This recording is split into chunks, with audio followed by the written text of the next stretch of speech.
We're going to get started back. If you haven't grabbed lunch, there's a lot of boxes over there, so grab something to eat. Our next speaker is John Characa. John Characa currently serves as the Managing Director of Government Contract Pros. As Managing Director, he assists small business government contractors in all phases of their business life cycle, including navigation of the federal marketplace, business development, certification for, and compliance with small business set-aside programs, teaming and mentoring Protege arrangements, and financing and acquisitions. Previously, Characa served as the former Associate Administrator of Government Contracting and Business Development at the U.S. Small Business Administration. His knowledge of government contracting marketplace derives from decades of both in-field private sector and public sector practice. In addition, Mr. Characa serves... Okay. John Characa. Thanks, Sarah. Hi, guys. Discussion around the topics, right? Because some of you guys are actually in the industry providing assistance. There are always changes to the programs, but then for firms participating, there's just nuances between working on the private side. We talked about the state side, being 8A certified, being tribal 8A certified. How about I don't break anything up here? I'm sorry. Being tribal 8A certified, some of the benefits of being tribal 8A certified, et cetera. But really what I wanted to sort of focus on, because we talked about the state level earlier, and I will jump into the federal certifications, because for native-owned entities, there are some unique ways of participating in federal contracting that really are intended to benefit the communities and allow for economic development. But I want to go real quick.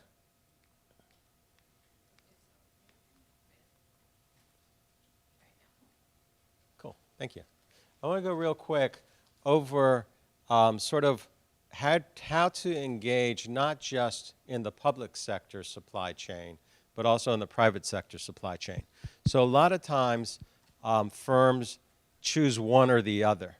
And a lot of times there isn't a lot of diversification of a portfolio to balance that out. Now, obviously, when I talk about the federal sector, federal government is the largest buyer of goods and services in the entire world. So they're a great market, right? They generally will pay, right? They're not going to default. Unless you totally mess up the project, you're eventually going to get paid, but sometimes they take a long time to pay. If you develop a relationship with the federal government, you can gain traction, you can grow based on your federal revenue growth.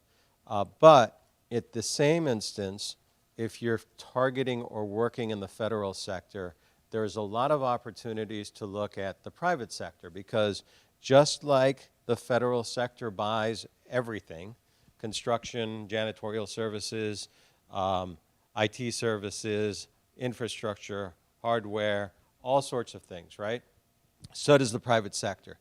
The challenge with working with the private sector, right? And these are some of the things I just want to touch on real quick.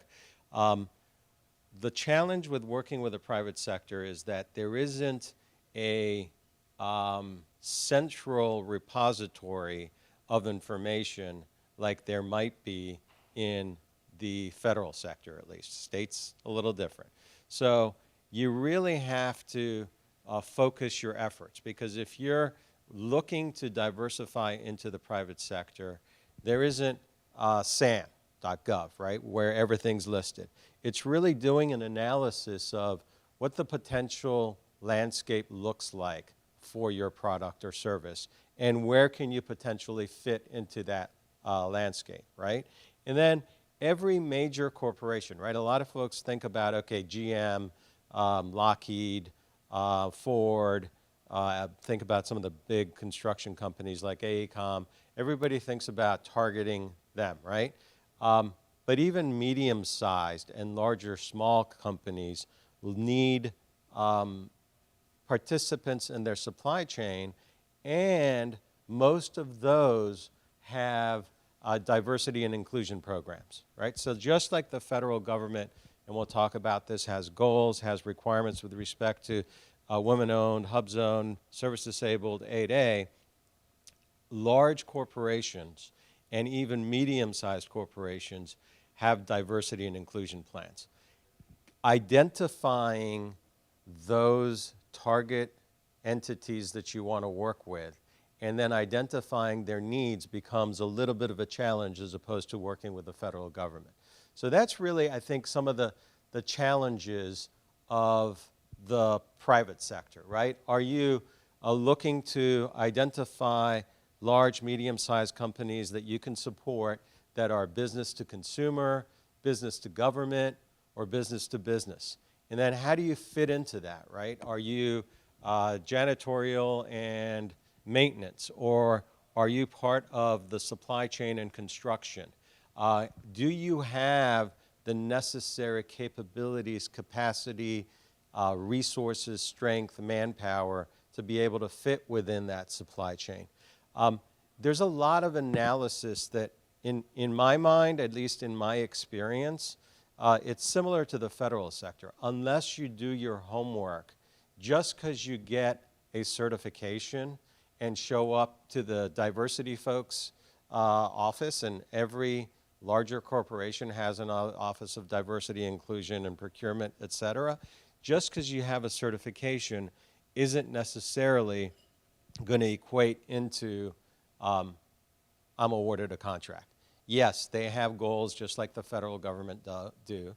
Yes, the larger corporations want to engage with diverse, and more so in recent times. But you have to understand exactly sort of what their procurement methods, number one, are, what their procurement needs are, and how you really fit into that cycle and that structure. And as I was saying, look, it's just like the federal government, right? You can basically find any medium, large firm that probably buys the product or service that you might be selling. And researching and doing your homework is important. Why? Because in researching and doing your homework, you can create a very targeted approach as opposed to a shotgun approach, right? So who's buying what I'm selling, and how do they need it, and how are they buying it, right? What corporations? Are they large? Are they small? And then the other part of it is, a lot of folks don't necessarily go the next step, is who are my potential competitors, right? So who's currently in the supply chain at GM or AECOM or whatever, Lockheed Martin? Those are either potentially your competitors or they can potentially be your partners. So identifying them and learning how engaged they are, in what capacity they're engaged, and then either approaching them or identifying and deciding, okay, these guys are going to be total competitors. But I can learn from what they're doing, right? How they're selling to Lockheed, how they're selling to AECOM, GM, et cetera. I can learn from that. Or I can network, build a relationship, and potentially partner up with these individuals. And the one thing that I'll say is that, look, just like the federal government, the private sector is looking for diversity, right? So if you're a woman-owned small business or a Native American-owned small business, you can team up with a service-disabled veteran-owned small business because they have similar objectives to cast a broader net. And then every major corporation, right, has diversity and inclusion procurement folks at the procurement level. So just like, and I don't know if you guys talked about this before, just like in the federal government, right? Every federal agency has an OSDBU, an Office of Small and Disadvantaged Business Utilization, or an Office of Small Business Programs. Every large corporation and many medium corporations will have an individual like that. That doesn't mean, you go meet with that individual and they're going to give you a contract, right? But that does mean that identifying who they are, when they're doing industry days, when they put out any sort of procurement notices, understanding their needs, all those things, if you do it in a targeted approach, you build those relationships, it might not happen in 6 months, 12 months, even 18 months. But if you've done your homework and they know you can provide what they need, and they know that you can help them meet their diversity and inclusion goals, they eventually will come to you and say, oh yeah, you know what, we have this need. Is this an opportunity that you might be interested in? And then the other thing that we often tell our clients is, if you build that, number one, if you get certified, and we can talk about the certifications, right? If you get certified, you can't just show up and say, hey, I'm certified, I know you have goals and you guys want to do the right thing, so give us a contract. It's not going to work. But if you get certified and you build the relationships, you go to those industry days, you demonstrate your ability to understand their needs and provide a solution to meet their mission. And they send you a solicitation, right? It might not be the right solicitation, or you may, at that point in time, not have the capacity to respond to it and effectively implement it. But the one thing that we always say is, make sure you reply back and explain why you're not going to respond to that solicitation, right? Because especially if you've built that relationship, if you get a random one, you haven't built a relationship on it, I would still respond, builds a relationship. But if you've spent the time to build the relationship and they've gone out of their way to send you a requirement, not responding to the person that sends it to you means, I'm not interested in this type of work. I'm not necessarily interested in working with your organization, and that may close the door. So that relationship building and that responsiveness is key. And quite frankly, probably more so in the private sector than in the federal sector. A lot of it, and I know you've heard this before this morning, a lot of it is built on that relationships. They might give you a small requirement just to test you out, to say, oh, can they really produce what they say they can? I know they're certified, they have some of these certifications, WeBank, et cetera, but NMSDC, but can they really provide what they say they can provide? And a lot of times you'll get a small requirement, you'll perform, hopefully you'll perform well, and that gains traction and allows the potential for developing further relationships and growth. And this, by the way, happens a lot in the 8A program too.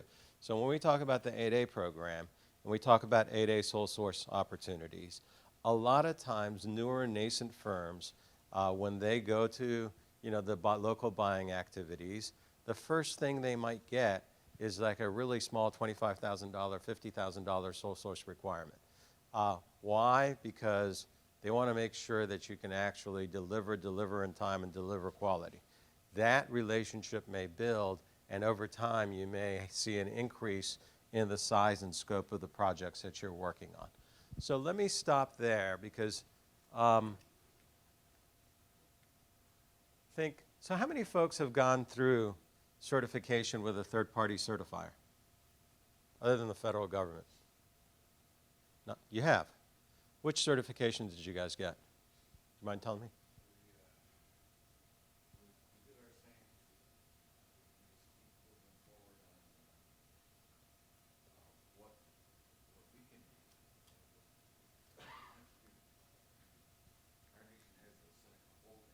Uh-huh.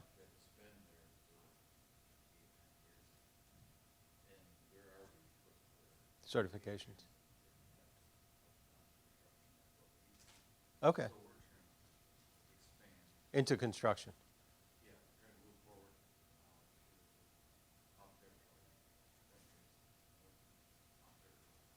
Okay, cool. And are you guys currently 8A certified?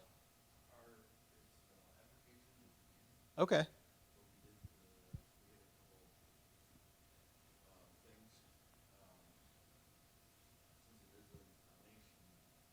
Yep. Native owned. Yep. Tribally owned.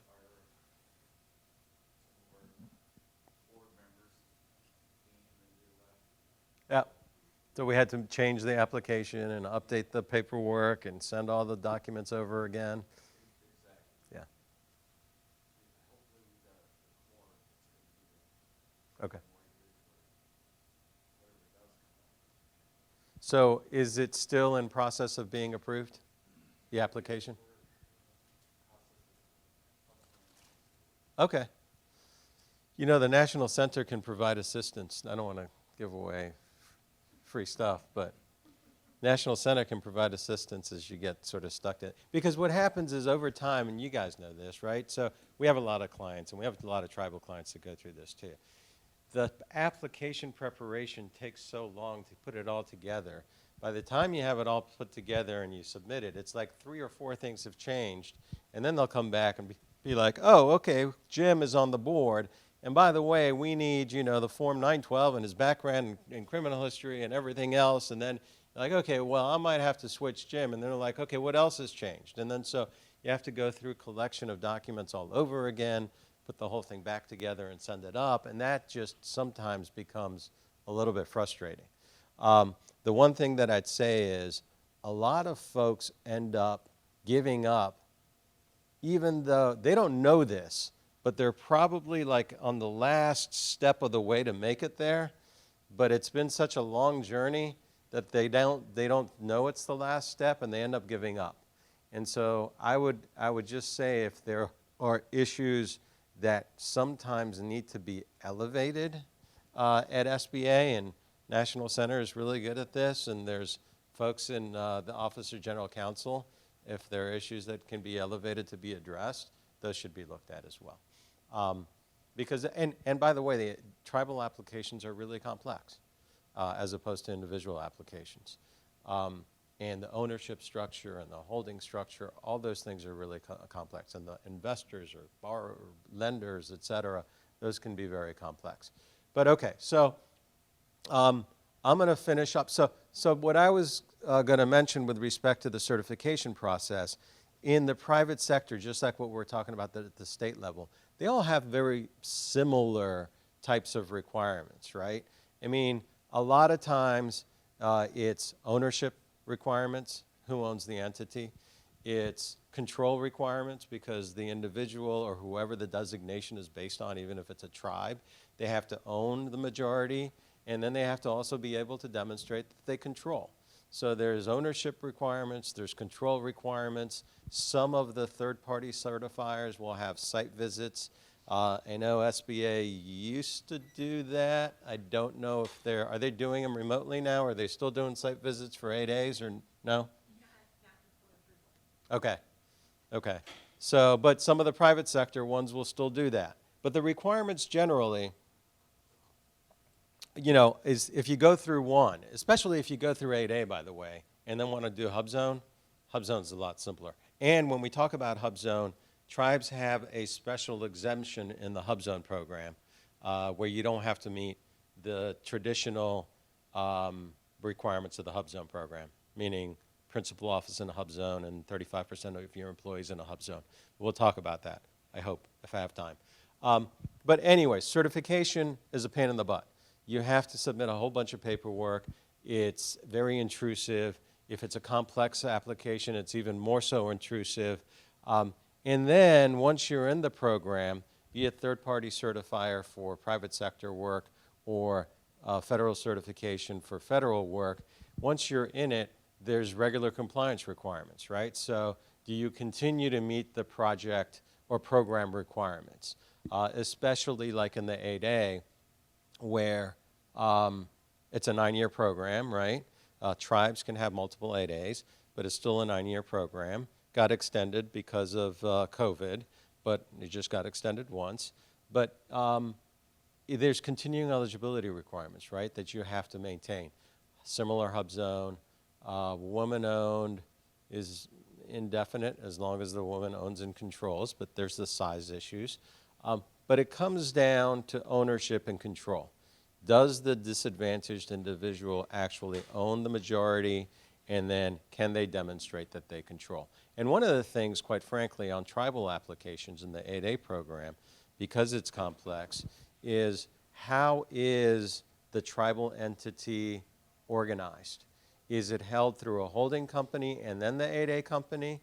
And how do we demonstrate that the tribe actually controls all the way through from the tribe? Let's say there's a Section 17, let's say there's a holding company, and then there's the 8A company.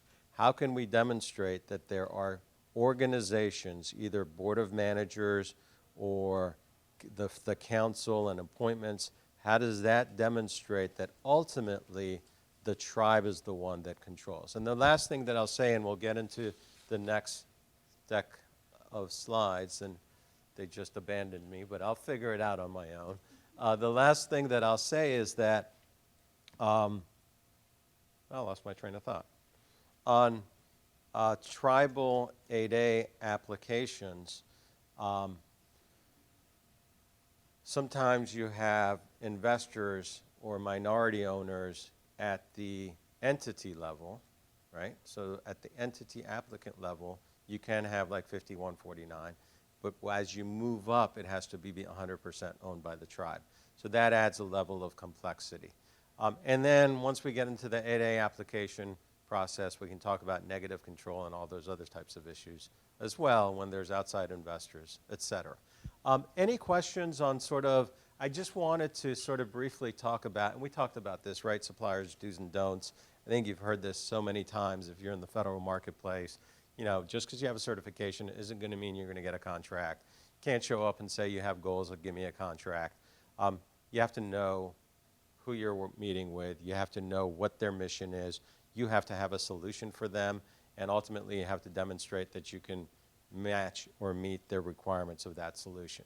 And once you do that, then great. If you're certified, that gives you a leg up.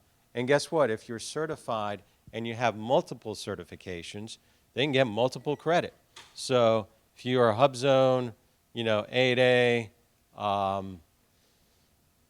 service disabled, woman owned, they're going to get 4 times that credit. Now there's some legislation proposed out there that says, wait a second, the federal government is kind of cheating because they can get quadruple credit here. But as it stands, the federal government can get quadruple credit. Now they can't do a multiple set aside. Like the federal government can't say, hey, I'm going to set this requirement aside for an 8A hub zone. They have to pick one. However, if they set it aside for 8A, and you happen to be hub zone woman-owned service disabled, technically they're supposed to evaluate all the proposals the same, but technically you become more attractive because they're going to get quadruple credit and they're going to meet their goals quicker. And we're not going to get to some of the slides about sort of industry trends, but currently, under the Biden administration, there's a significant push on casting a broader net and meeting higher goals, right? So when we talk about the 8A program, and I don't know if this was mentioned earlier, when we talk about the 8A program or the Small Disadvantaged Business Program, the goal used to be 5%, right? The federal government normally would hit 10 or 11%. The Biden administration came out and said, okay, you have to meet 15% by 2025. Is it 2025 or 2024? I think 2025. 2025. However, they said this year you're going to have to meet 11%. 11% is not going to be that hard because we're already pretty close to it. But come next year and the year after that, there's going to be more opportunities for 8A companies. And guess what? A lot of times, for better or for worse, and I can argue either side of this, right? For better or for worse, large sole source opportunities helps them meet their goals, right, in the 8A program. And who can get large sole source opportunities? Tribally owned entities, Native Hawaiian owned entities, Alaskan Native corporations. And the reason that they can get those, and I used to run these programs for like 7 years, and I would always argue, the reason they have the benefit of getting those higher limit sole source is because they support entire communities, not individuals. And there's a benefit that flows to an entire community, and therefore the program was established in such a way to allow that, right? You can have multiple 8As, you can have unlimited sole source, et cetera. But let me stop there. I'm going to switch to the next set of slides. That is the federal sort of diversity and inclusion program or set-aside program. Any questions so far? We sort of talked about the private sector. On the public sector, it's much more organized, right? Federal government is the largest buyer of goods and services in the entire world, right? There's billions and billions and billions of dollars, roughly 110, sometimes more, billion going to small businesses, right? Not, there's 500 billion or closer to 600 or 700 billion that gets purchased. About 110 billion of it has to go to small businesses. And then the goals that we talked about earlier, 8A, service disabled, woman-owned, Hubzone, those also have to be met. And one of the things that's changed is the focus on those goals. So, under the Obama administration, there was significant focus on meeting the goals. Eventually, they met the woman-owned small business goals and the service-disabled goals. The Hubzone goals have yet to be met. But one of the things that was instituted was if you are, and this is a little bit in the weeds, but it was a tool that really helped meet the goals. If you're a senior executive service member, meaning you're a senior executive in the federal government, and you have a budget, so not a contracting officer, a program office. If you have a budget, because that's who gets the budgets, the contracting officers execute against that budget, your annual review also includes, did you meet your small business goals? And when that affected SES's performance, because that affects their bonus at the end of the year, all of a sudden you saw performance against goals going up. And so under the Biden administration just recently, because it was only small business, so under the Biden administration, they expanded that. They said, hey, it's not just the small business goals that's important, it's also the socio-category goals. So it's the 5, 5, 3, 3, which, by the way, the first 5, if you guys can see that, is now 11 and will be 15 soon. And then the 3, 3. And the other thing that you should be, so having said that, the federal government usually meets the small disadvantaged 8A goal, has been meeting the women goal, has been meeting the service disabled goal, and has almost never met the Hubzone goal. So if you feel that you can potentially be certified as a Hubzone firm, I would definitely encourage that certification because federal buyers are looking for good Hubzone firms to help them meet their goal. And this is where I'll sort of talk about, because I have a whole bunch of slides on the specifics of the programs and how you get certified and all those things. And I don't know if we'll have time to go into detail on every one of them, but this is sort of where I'll talk about real quick on the Hubzone program as it relates to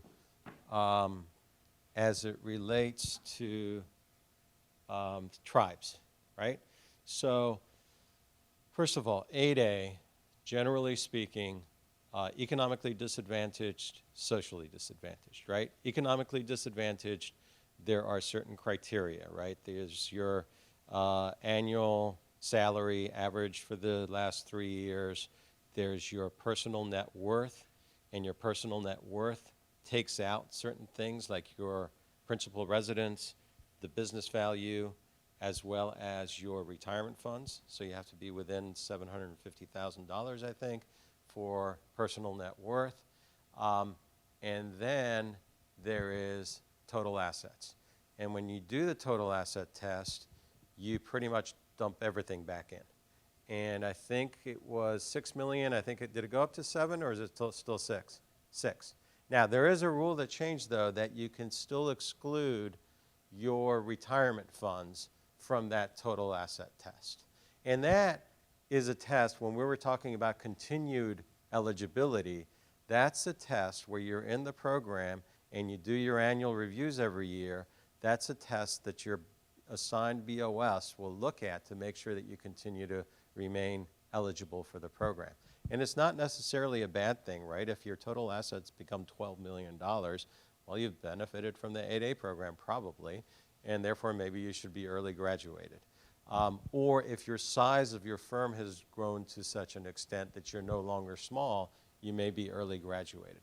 But in the 8A program, that's sort of the general conditions. And we talked about economic disadvantage. Social disadvantage is you're either in one of the presumed classes, right? Native American, Hispanic American, African American, Asian Pacific Islander, or you can get into the program on preponderance of evidence. And there are a lot of like Caucasian females in the 8A program. I don't want to say a lot, but there are a good number of Caucasian females in the 8A program because of the industry they're in. They could be in IT services, right? or they could be in construction. And you can't just say in the application process, you can't just say, hey, you know, I was discriminated against, and therefore you should allow me into the program on the preponderance of evidence. I already meet economic disadvantage criteria, but I was discriminated, and therefore you should allow me into the program. You actually have to connect the dots, right? So I was discriminated, and therefore didn't have the ability to get the right education, or fell behind in my education as compared to my peers, or wasn't able to get access to capital as opposed to my peers, or wasn't promoted, or couldn't grow my business because it was, you know, the good old boys network, and I couldn't network and grow my business. But if you just, and we've had clients that have done this, right? They just sort of outline the discrimination.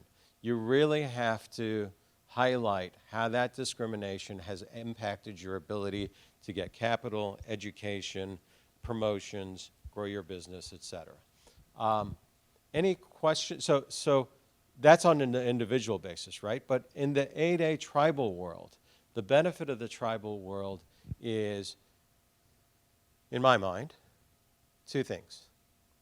One is tribal entities can have multiple 8As, right? You can have 8A number 1, run the 9-year, 8A number 2, 8A number 3, indefinite.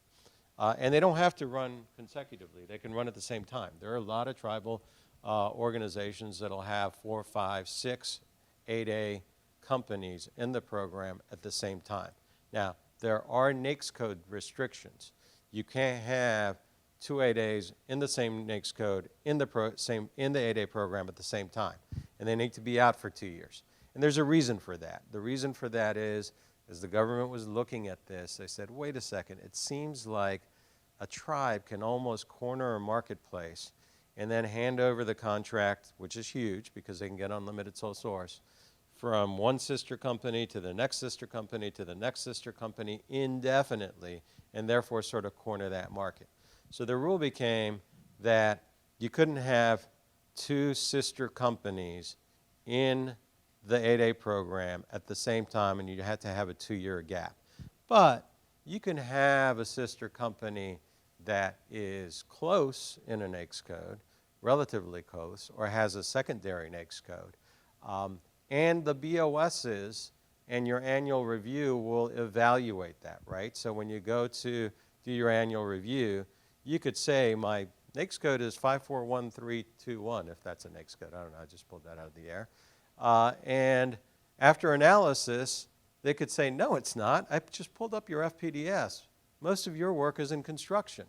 And so there can be that discussion. You can, that's not final. You can rebut that assumption from the district office because you may technically have private sector work that accounts for stuff that's not in FPDS, so you can make that argument. You may have subcontract work that is in FPDS that can rebut that argument, but that's one thing that you need to be careful of with respect to having multiple. And when you work with the larger Alaskan Native corporations or the larger tribes, they have like charts of, you know, this company will come in this year, this is the NAICS code, then 2 years later we can shift some work down here, and they'll have a whole organization of charts of when and how entities will come in over time and benefit from the program. And again, in my mind, that's all perfectly okay, because as long as the benefits are flowing to the intended recipients, that was the intent of the program, right? How is the community benefiting from participation in the 8A program? Are the profits being sent up back to the tribe or to the Economic Development Section 17 to benefit the program? And as you guys know, if you're in the 8A program as you enter the 8A program, there's an annual benefits reporting form. So you have to demonstrate, and SBA understands, right? The first year you're in, you're growing, you probably borrowed money. There might not be a lot of benefits flowing up. There isn't a lot of profits coming up to go back to the Section 17 of the tribe. But they're going to want to see progress over time that, yes, now we're in the 8A program, now we're getting large sole source opportunities, now there's actually benefits starting to flow to the community. And so that's why tribes have that benefit, right? One is multiple 8A. Another is unlimited sole source, up to $100 million. After $100 million, you need a justification and approval. But technically, it's an unlimited sole source. Contracting officers are risk averse, meaning at $100 million, they have to write a justification and it has to be approved by the head of contracting activity. And a lot of times contracting officers don't want to do that because they're kind of putting their neck out. But anything below that, they can do sole source. Similar individually 8A firms, anything below the thresholds, correct me if I'm wrong, I think it's 4, but did that go up to 4.5? 4.5, and 6? 7 for for manufacturing. Below those thresholds, everything's sole source for individual firms, individually owned companies, right? Again, no justification and approval needed by the contracting officer. They have to write the SOW, they have to do a government cost estimate, but it can be awarded without a justification and approval. That's unique, bless you. That's unique to the 8A program. The other programs, Hubzone, Women-Owned, Service Disabled, have a sole source authority, but it's nothing like the 8A. So when we come to the end of the year, a lot of times, let's say we're coming into July, August, September, last quarter, government hasn't met its goals, it hasn't spent all its money. A lot of times, and I hate this term, but the easy button is 8A. Like they start looking for, like when we were talking about developing relationships and building relationships of trust and good quality work, they're going to turn to those 8As that they can trust, that they can put money on, that says, I have $10 million I got to spend by the end of the year. I got to get this project out the door. There's no way I can put a full solicitation and award it by September, but I can do a sole source award. It's those types of relationships that you can sort of take advantage of, I shouldn't say take advantage of, leverage in the last quarters of the year, right? And the 8A is the one tool that allows you to do that. As I said, women-owned, service-disabled, Hubzone have sole source authority, but the contracting officer in those programs has to demonstrate that the vendor is the only firm that can provide that product or service. And that has to be approved by their supervisor, which is usually the head of contracting activity. And again, contracting officers being risk averse, you don't see a lot of sole source opportunities in Hubzone, women-owned, service disabled. Now, sometimes you will have really creative contracting officers that are willing to work with industry and say, oh, okay, that's the only woman-owned small business in this local jurisdiction that can provide that product or service, and write that justification to get it approved for a sole source. Or that's the only woman-owned small business with this type of experience, and then write that up to get approved. But that's rare. It takes a contracting officer that's willing to step out of their comfort zone, and it takes approval from a higher authority. But that does happen from time to time, but not like the 8A program, and that's why the 8A program is unique. Let me stop there. I do want to mention issues around ownership and control in the 8A program. And then I want to talk a little bit about the Hubzone program, because I don't have the slides, but I want to talk about mentor, protege, and joint venture real quick, because that sort of came up earlier. I still have a lot of time, right? Have till 2? Yeah. Wow, you guys are going to get tired of me. Okay, any questions so far? Or comments, if anybody has comments. Yes, sir. Before you move on, I was just looking, now you just mentioned the budget season's ending. Yeah. Okay, now they're looking for me to, what is the guarantee that they're going to repay on time?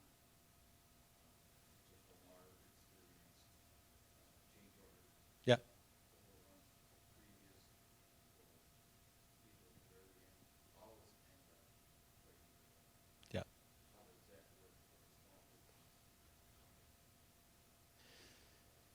Yeah. So the federal government sometimes can be slow in paying. And if you're a subcontractor and multi-tiers below, oftentimes even more difficult, right? So, you know, the best position to be in is a prime contractor. The federal government initiated what they called quick pay, which means you're technically supposed to be paid in 15 days or quicker upon a submission of an invoice. However, the things that you just mentioned, change orders or questions around the quality or product or those types of things, can certainly slow down that process.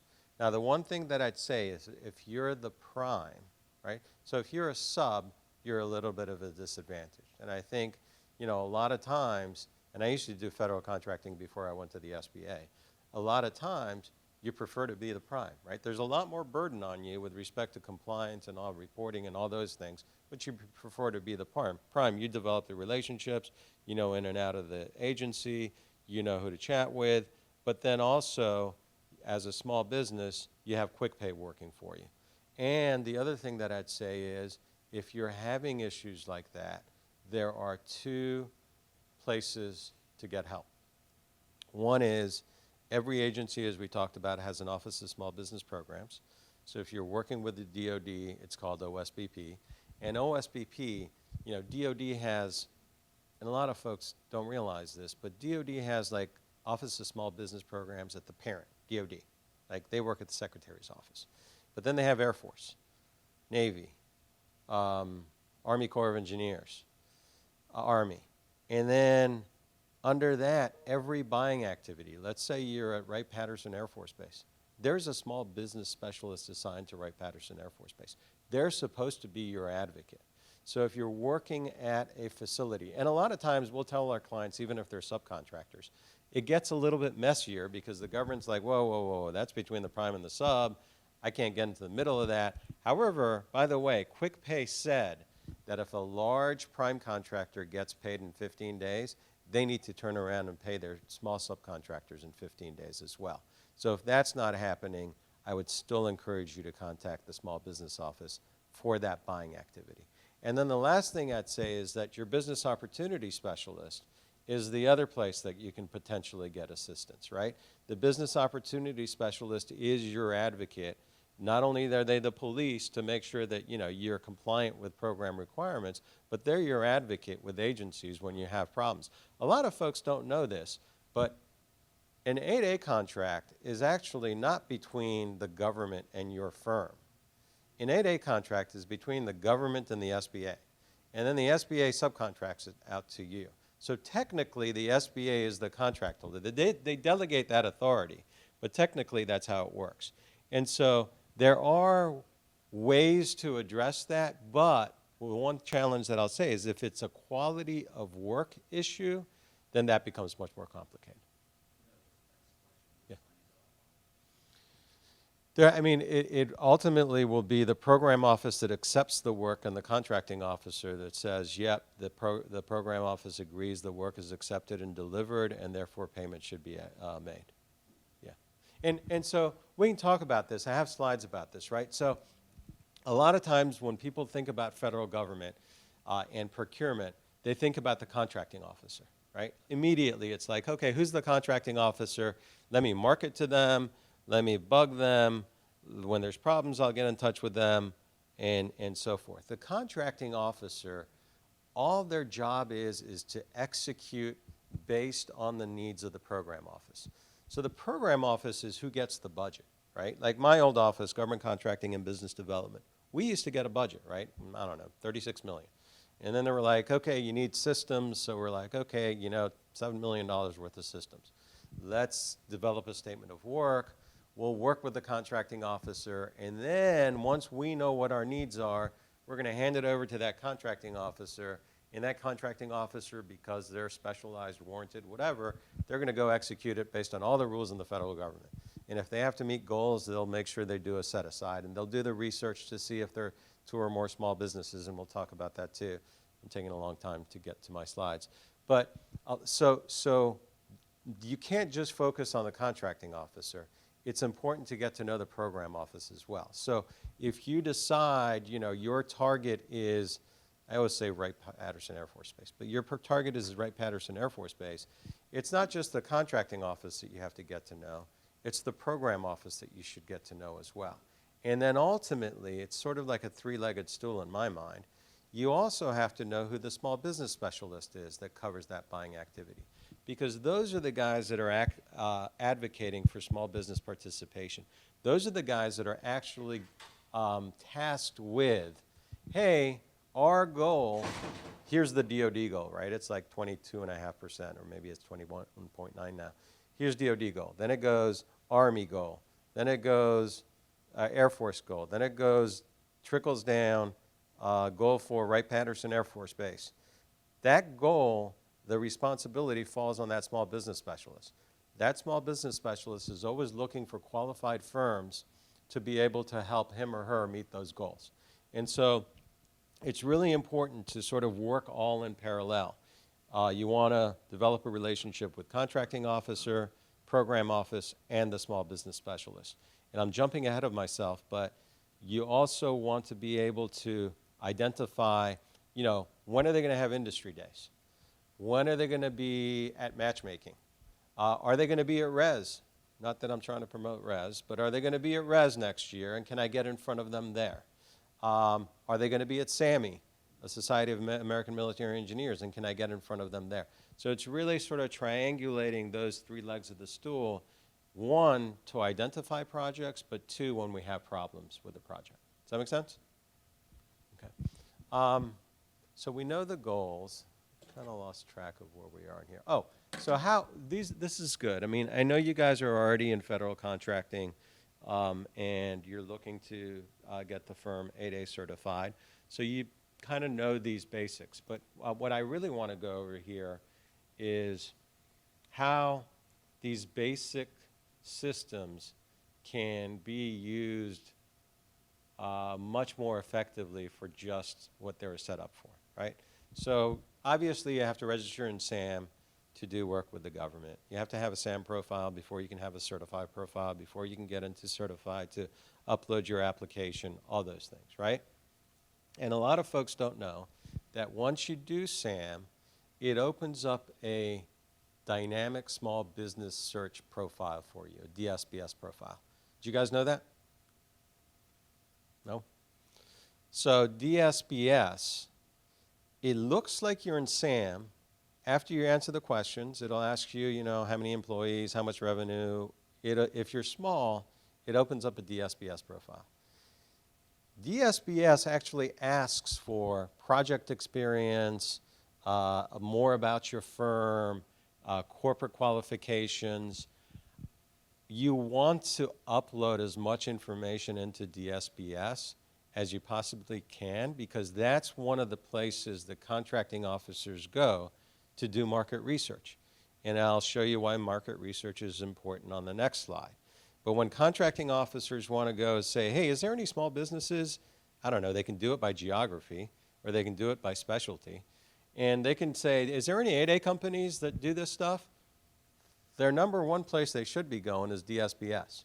And the one thing that a lot of folks don't know, and I tell this to our clients, is DSBS is so old, like Internet 1.0, that whoever updated their profile last shows up first. So we have clients that will go in there and put, a sentence with a period at the end of it, and then next month go in and take that period out and add another sentence or just a slight change, so that when there is a market search by a contracting officer, your firm comes up first. So DSBS, updating that regularly, very important, used for market research. Now, SAM obviously lists everything that is potentially open for bid above $25,000, right? What's interesting in SAM, which used to be Federal Procurement Data System, and you can still go to Federal Procurement Data System, but it's not very user-friendly. And you can go to usaspend.gov. It's more user-friendly. Every contract that has ever been let is in that data system.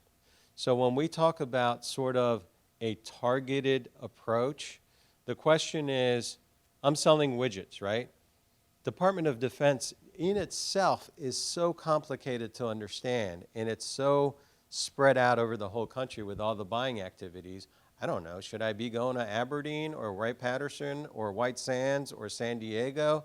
Or should I be going to Commerce or Labor or GSA? So the question is, who's buying the widgets that I'm selling? And you can do that in FPDS. You can do that in USA Spend Easier. There are third-party service providers like FedMine and GovWin and stuff like that. They're expensive, but they'll do it maybe a little bit more user-friendly. But basically, the question ultimately is, who's buying what I'm selling? Like the top 5 or 10 activities. And this is down to the buying activity, right? It can be Wright-Patterson Air Force Base. They're buying a lot of widgets. Now, that doesn't answer the question in totality, right? So if they're buying $1 billion worth of widgets, that might be great, but what if it was one $1 billion contract?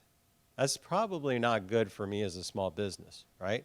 So I want to look at plurality of opportunities. Like I want to find, $1 billion opportunity that has thousands and thousands and thousands of contract awards.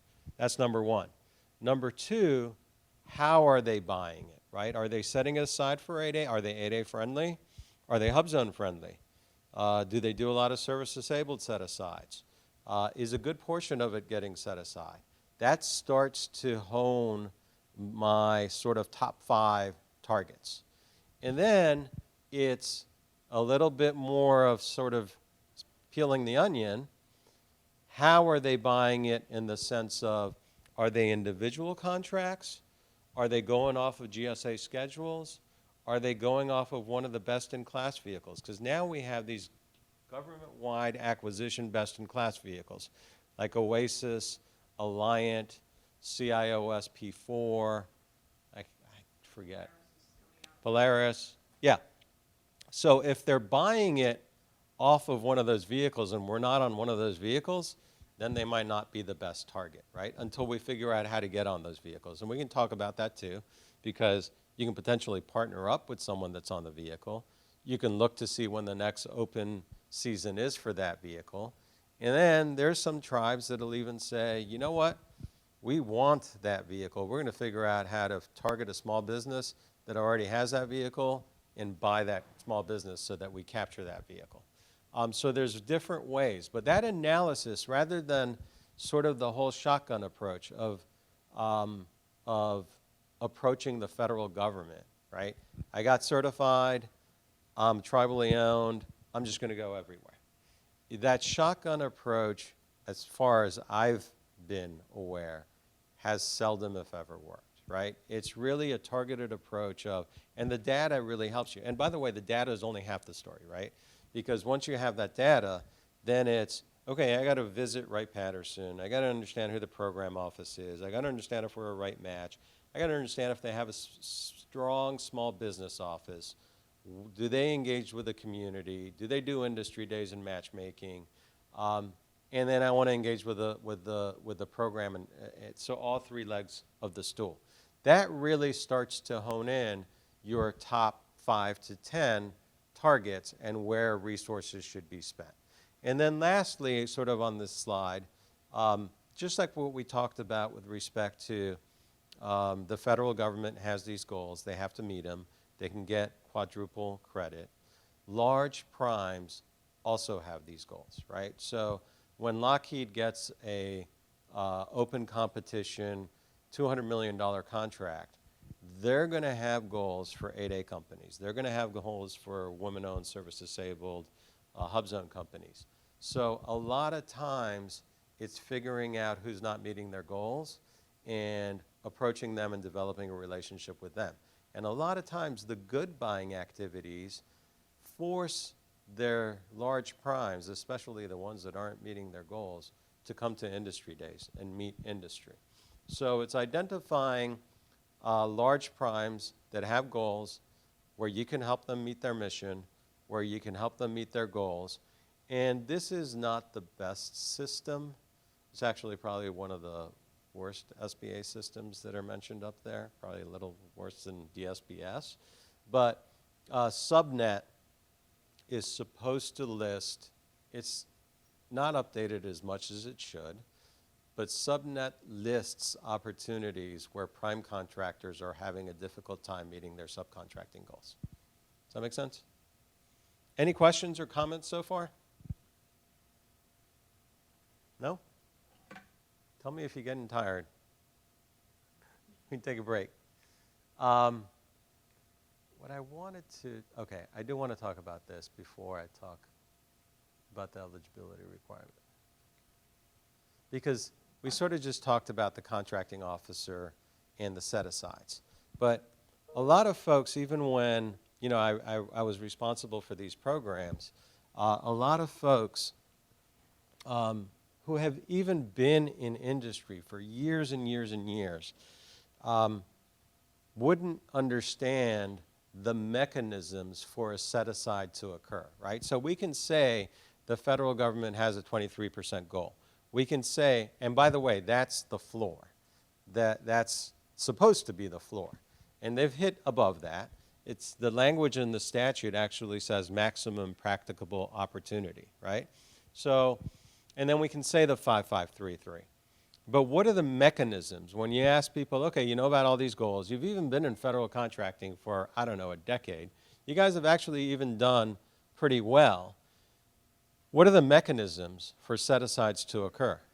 There's two, right? One is the simplified acquisition threshold. So any contract below $250,000 is automatically reserved for small businesses. And that's really good for getting your foot in the door, right? So any contract below $250,000 is automatically reserved for small businesses. And that's the simplified acquisition threshold. That matches up with the simplified acquisition procedures. That means anything under $250,000 also has a very simplified procedure for acquiring it and then with complying with contract requirements. So it's an easy way for firms to get their foot in the door, especially in a world where contracts are getting bigger, huger, more bundled, more complex, right? So the simplified acquisition threshold, especially for newer, especially for individual firms, is a good way to get your foot in the door. And the SAT, I love government acronyms, the SAP always follows SAT. So simplified acquisition procedures follow simplified acquisition thresholds. There had been, when I was running these programs, we had a lot of discussions with OMB, Office of Management and Budget, and Office of Federal Procurement Policy to raise the simplified acquisition threshold to at least $500,000.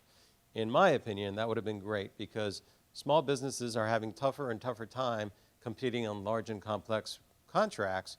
So raising the SAT would be great because you reserve it entirely for small business. Now, by the way, the federal government doesn't always hit 100% small business on the SAT. We used to actually grade each agency. Some agencies did great. They were like at 92%, 94%. Some agencies did horrible. They were like at 74%, et cetera. And we would have to encourage them to get better. There are reasons why you're never going to get 100%. And the reason is the agency may have to buy a license from like Cisco or Microsoft or, I don't know, some other license. And they can't go to, there is no reseller. So they have to go to Microsoft or Cisco, et cetera. So there are reasons why no agency is ever going to hit 100%. But everything under the SAT is supposed to go reserved small. And reserved means entirely reserved. And by the way, during COVID, that was increased to 750. So there's precedent. There is proposals, but they haven't gained a lot of traction, and maybe the National Center can support this, or anybody else that likes to talk to their congressman. There are proposals to increase the SAT to $1 million. And again, I think that would be ideal for newer entrants to encourage small businesses to participate. It's reserved only for small businesses. They don't have to compete against large, and it's simplified acquisition procedures. When I was in government, we almost got it done at 500. for whatever reason, until this day, I cannot understand. It's funny because we're right next to Canada. The trade representative from Canada complained that it would have a negative impact on Canadian firms, and it got quashed.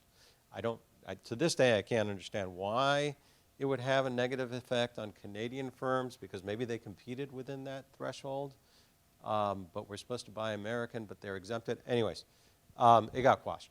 But there are proposals, and if we, as a group, as advocates for industry, think it's a good idea, we should let the powers to be know that $1 million threshold for simplified acquisitions is appropriate. It will open up the door for a lot more small businesses. And then the other way, so we talked about simplified acquisition, right? Anything below 250, automatically reserved. If that's not happening, if you see requirements not getting reserved, we should be talking to the advocates that are supposed to be promoting small business participation. Now, who is that? That's the OSDBU directors that we talked about, and then there are PCRs. So a lot of folks don't know that in addition to the district offices with the business opportunity specialists, under the Office of Government Contracting and Business Development, which was my old office, there are individuals all over the country, fewer and fewer every day, that oversee buying activities. They're kind of like the police of the SBA. And their responsibility is to make sure set-asides occur when they're supposed to. They're not employed by the agency, although a lot of times they'll sit at the DOD. But their job is to say, yes, ma'am. Oh, yeah, sure. Oh, okay.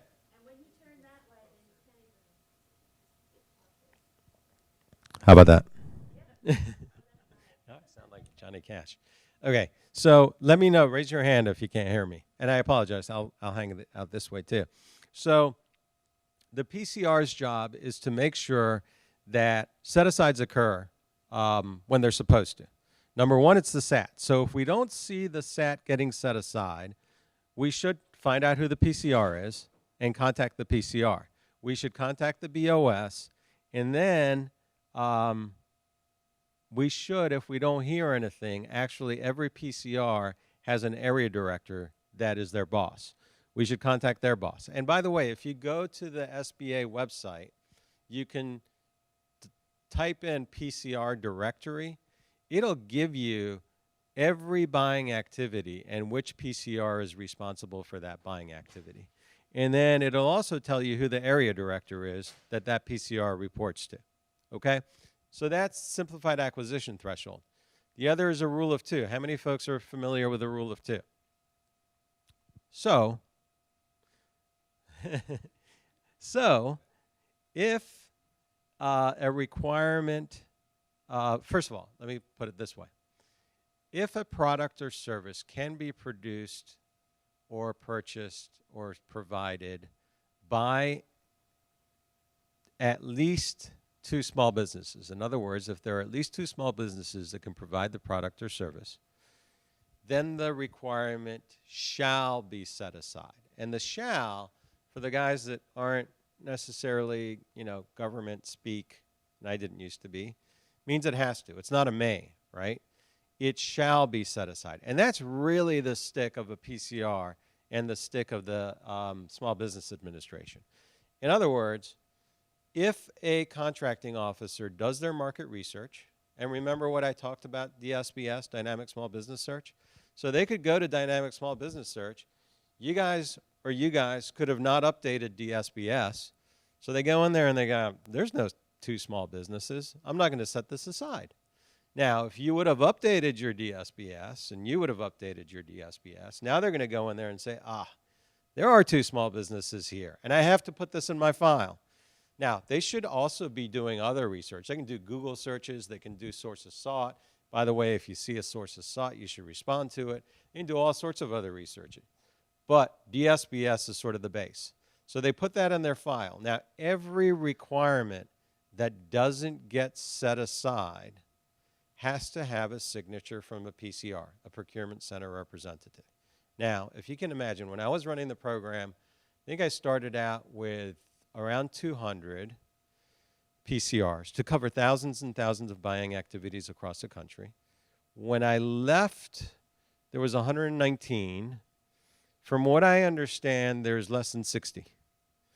So you have 60 PCRs, quote-unquote cops, covering thousands and thousands of buying activities across the country, right? Not real efficient. So what happens a lot is you'll have, the Form 2579, if I'm remembering that correctly, show up, and you're like, yeah, I agree, sign. Now, a lot of times the PCRs will dig in, right? They're like, okay, show me the file. Where are the two small, show me that you did your file. And if you see, okay, there are two small businesses in here, they're not going to sign that form, which means there's a conflict between the contracting officer and the PCR. Now, that can go up to the head of contracting activity. If they still don't agree, that can actually go up, and this is the real stick of the SBA, it can go up all the way to a secretarial appeal. That means the administrator of the SBA tells the Secretary of the Defense, I'm sorry, I don't agree, this should be set aside for small business. Ultimately, it's still the decision of the Secretary of Defense. However, no administration wants to get to that point where there's a conflict between the administrator of the SBA and the Secretary of Defense. There were multiple times. I say we had a good administrator because she was my administrator. Obviously, I'm going to be partial. But she wouldn't back down. There were many times where OMB would call up and say, wait a second, what's GCBD doing and why are they appealing this to the Secretary of the Defense? You guys need to pull that back. And she wouldn't. She would let it go all the way up. Now, sometimes we won, sometimes we lost. But ultimately, that's the stick. So it all begins with the market research and the rule of two. So if there are two or more small businesses that can provide the product or service, then it has to be set aside. Now, here's the other thing. If we're seeing that not happening, so if you replied, your competitors replied, there's a sources sought, you guys all replied, and you still don't see a set aside, that's when you should be engaging with the PCR or the area director or the small business specialist and saying, hey, wait a second, what happened here? I know people replied, why didn't this get set aside? Can we ask some questions? That's important. And then the last thing that I'd say is when I was talking about that new memo that the administration sent out, OMB sent out, not only did it increase the goal, but it clarified the role of PCRs and small business specialists in the acquisition process. It really gave cover and authority for the PCR and the small business specialists to be engaged when the decisions are being made, right? Not after, not, hey, here's the form, sign it. It's like, hey, you're engaged in making the decision with respect to should this go set aside or not. So any questions or any experience there that, and by the way, trying to influence a set aside ahead of time is not a negative thing. We have clients that'll reach out to us and say, hey, there's this requirement that's coming out. We think it should be set aside. We can prove it. Can we go meet with the small business specialist at Wright-Patterson Air Force Base? We're like, sure, let's go sit with them and see if we can convince them to take an active role in making sure that this requirement gets set aside.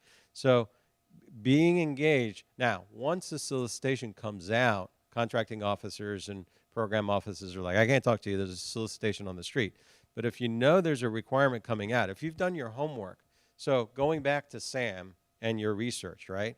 If you've done your homework on your buying activities that you want to target, FPDS or SAM or USA Spend is drillable down? Drillable? You can drill down into it.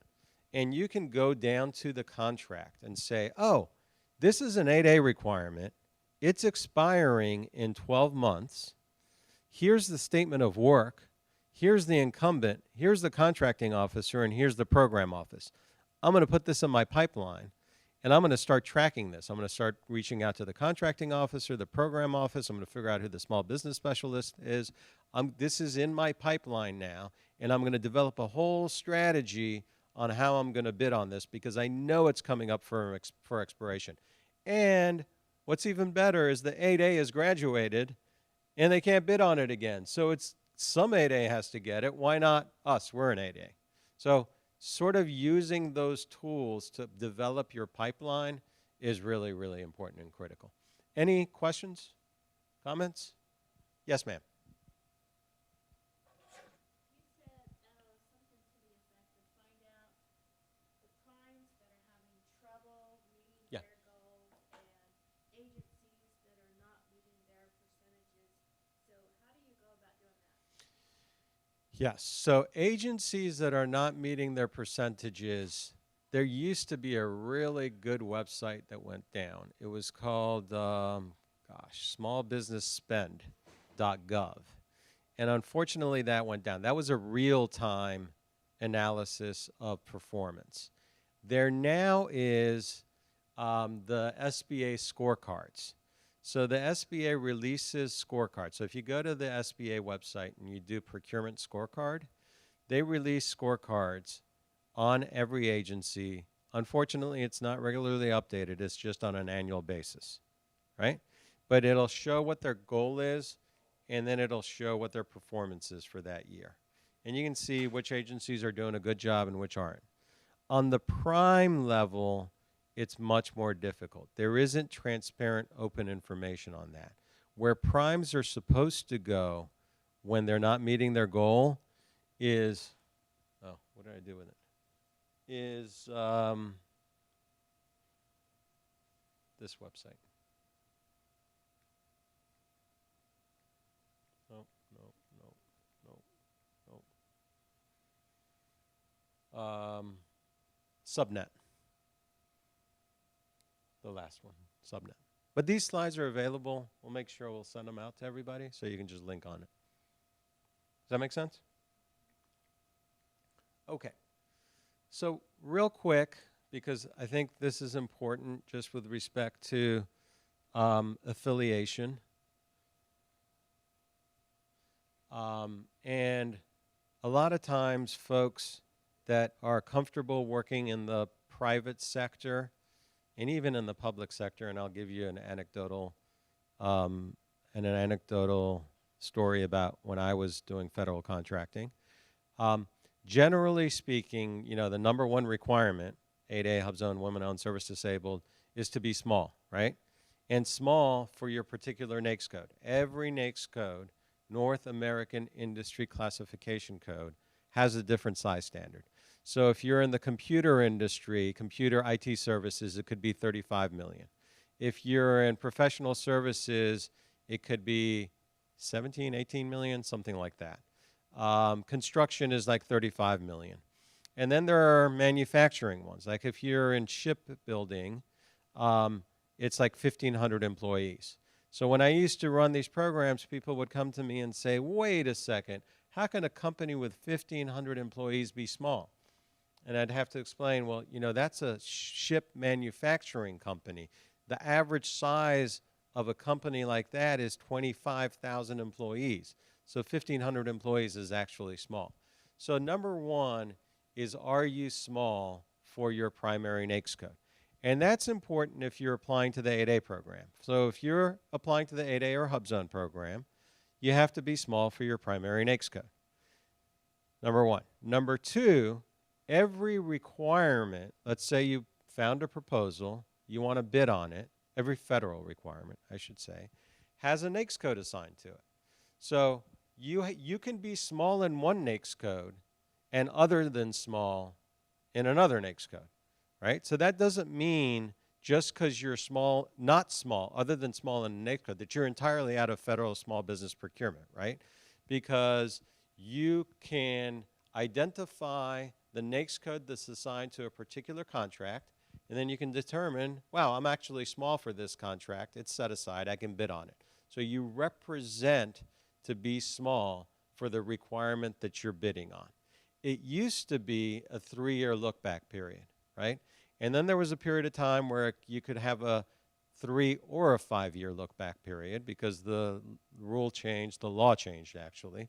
And the reason for the change in the law was that businesses can have a spike year, So if it was only a 3-year look-back period and you had one spike year, all of a sudden you spiked out of the small business size standard, and then it would take you so long to come back down, and now you can't even bid on small business contracts and set-asides, and you sort of fall off the cliff. So actually it was Senator Cardin that initiated the change to, hey, let's make this a little bit longer to smooth out the growth process for small businesses. So the look-back period is now 5 years. And by the way, the look-back period for employee base used to be 12 months. Now it's 24 months.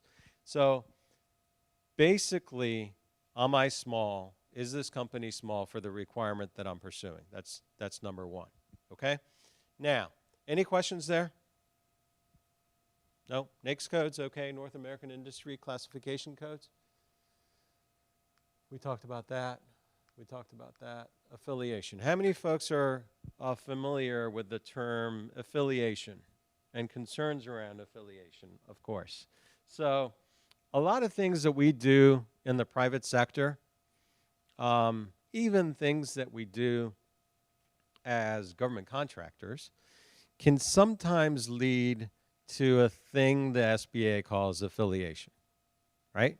Now, for tribally owned firms, if you have multiple 8A companies, if you have a holding company or a servicing company, by law or by reg, you're exempted from affiliation. So those companies will never be considered affiliated for purposes of size standards. That's an exemption for tribes. Individual firms sometimes make decisions that have an impact on their ability to be considered small. And I'll give you a couple of examples. If you have common ownership, right? You own 2 companies, or you and your husband own 2 companies. If you have common management, you share senior managers between 2 companies, or you share employees between several companies. If you have common facilities, those are all potentially the finding of affiliation. Affiliation in itself isn't a bad word unless you misrepresent intentionally to the government. All affiliation means is that the federal government will combine revenues of the affiliated firms to determine if you're small. Those are just some examples I gave you. Other examples are if you prime and sub with someone constantly, if you always joint venture with another firm and more than 70% of your revenues come from that joint venture, that can potentially be affiliation. If you rely on a large prime for more than 70% of your revenues, you can potentially be found affiliated with that company. I'll give you another example. When I used to be in industry, we had a small business professional service consulting firm. My dad had started it. We used to team up a lot of times with Deloitte, at the time it was Arthur Andersen, Booz, and we'd pursue small business set-aside contracts. And I'd say to myself, well, they have all the resources. They know how to put a proposal together. They'll bring the right resources. We'll do our 51% because on a set-aside contract, the small business has to do 51%. We'll do the 51%, but they'll bring all the resources necessary to bid and implement the project. Well, guess what? That's called ostensible subcontracting. And ostensible subcontracting is a finding of affiliation, in which case the revenues will be combined to determine if you're small. And if they're combining our revenues with those of Deloitte, guess what? We're not going to be small anymore. So you have to just be aware. This is nothing to scare you. And this is also nothing to scare you. But unfortunately, the SBA doesn't have like a bright line. And this was another program that I was responsible for, by the way. They don't have a bright line that says, oh, 2 JVs, common management, and common ownership equals affiliation. Or ostensible subcontracting always equals affiliation, at least for that contract. But, common facilities and common ownership equals affiliation. They always talk about the totality of the circumstances. And it entirely, I shouldn't say entirely, it depends on whose desk it falls on with respect to the determination you get a lot of times. And the SBA says they'll look at the totality of the circumstances. You can appeal that to OHA, the Office of Hearing and Appeals, and you might get a different determination, but you just need to be concerned about what affiliation is and what can rise to affiliation and potentially a finding of being other than small. I just wanted to make sure I sort of went through that with you guys just for awareness. Any questions? Nope. Yes? You probably recall some of those GAO reports on the ANCs. Yep. This kind of sounds similar to what people were Concerned. alleging Yeah. about that. Is this the same situation, or is it arising? Yeah, so that's a really good question. As I mentioned, so tribes, ANCs, Native Hawaiian organizations, actually have the ability to own multiple entities and to share facilities and to share back office services like common services like HR, finance, accounting, all those things. They have the ability to do that, and they are by regulation exempted from affiliation. So the GAO studies were looking into are tribes, ANCs, and NHOs potentially taking advantage of those exemptions to the detriment of individually owned firms. But that is, so it's related, right? Tribes and ANCs and Native Hawaiian organizations are exempted from affiliation to a large extent with respect to some of the things that I discussed. But if you own an individually owned firm, you have to be concerned about the things I mentioned. Does that make sense? Okay. Any other comments or questions? Nope. Okay. So we talked about the 8A program. I do want to talk about the Hubzone because I didn't talk about the tribal exception. But the 8A program we talked about, the ownership structure, the control. One thing that I'll say about control, and this also goes into when we talk about mentor, protege, and joint ventures, and now we're down to 15 minutes. I apologize. Thank you guys for listening to me for this long. In the 8A program, the main concept is, do you meet the requirements of the program? Number one, socially and economically disadvantaged. Number two, ownership and control. Ownership at least 51%. Control becomes much more important, right? Control means, and this is where a lot of people sort of go awry, because control can be positive control or it can even be negative control. So control means the individual that has the designation, let's say Hispanic individual, has the designation and is the qualified individual who owns the 51%. Okay? They own 51%. But SBA is going to look at the operating agreement or the bylaws to make sure that there is no ability for a minority investor to prevail over that day-to-day control and long-term strategy setting of the individual who the designation is based on. So if there are unanimous consent provisions, right? If there are provisions that say, we can't buy a pen unless we all agree to it, well, then the disadvantaged individual doesn't really control. Now, that's an extreme example. But generally, what SBA has settled on is that there can only be unanimous consent provision in extraordinary cases, meaning dissolution of the company, adding a new member, I think settling a lawsuit. There are very few unanimous consent provisions which SBA will allow. Otherwise, they're going to argue that the designated individual may own, but doesn't necessarily control day-to-day operations. I mean, obviously, if it's a 100% owned entity, great. It's real simple. The application is probably pretty simple, unless you think about negative control. So the other thing that you should also be aware of, if you're a startup, you have no resources, absolutely none, and someone comes to you and says, hey, you know what? on paper will set you up 100% ownership, no unanimous consent provisions, but here is $2.5 million. Go ahead and start your company.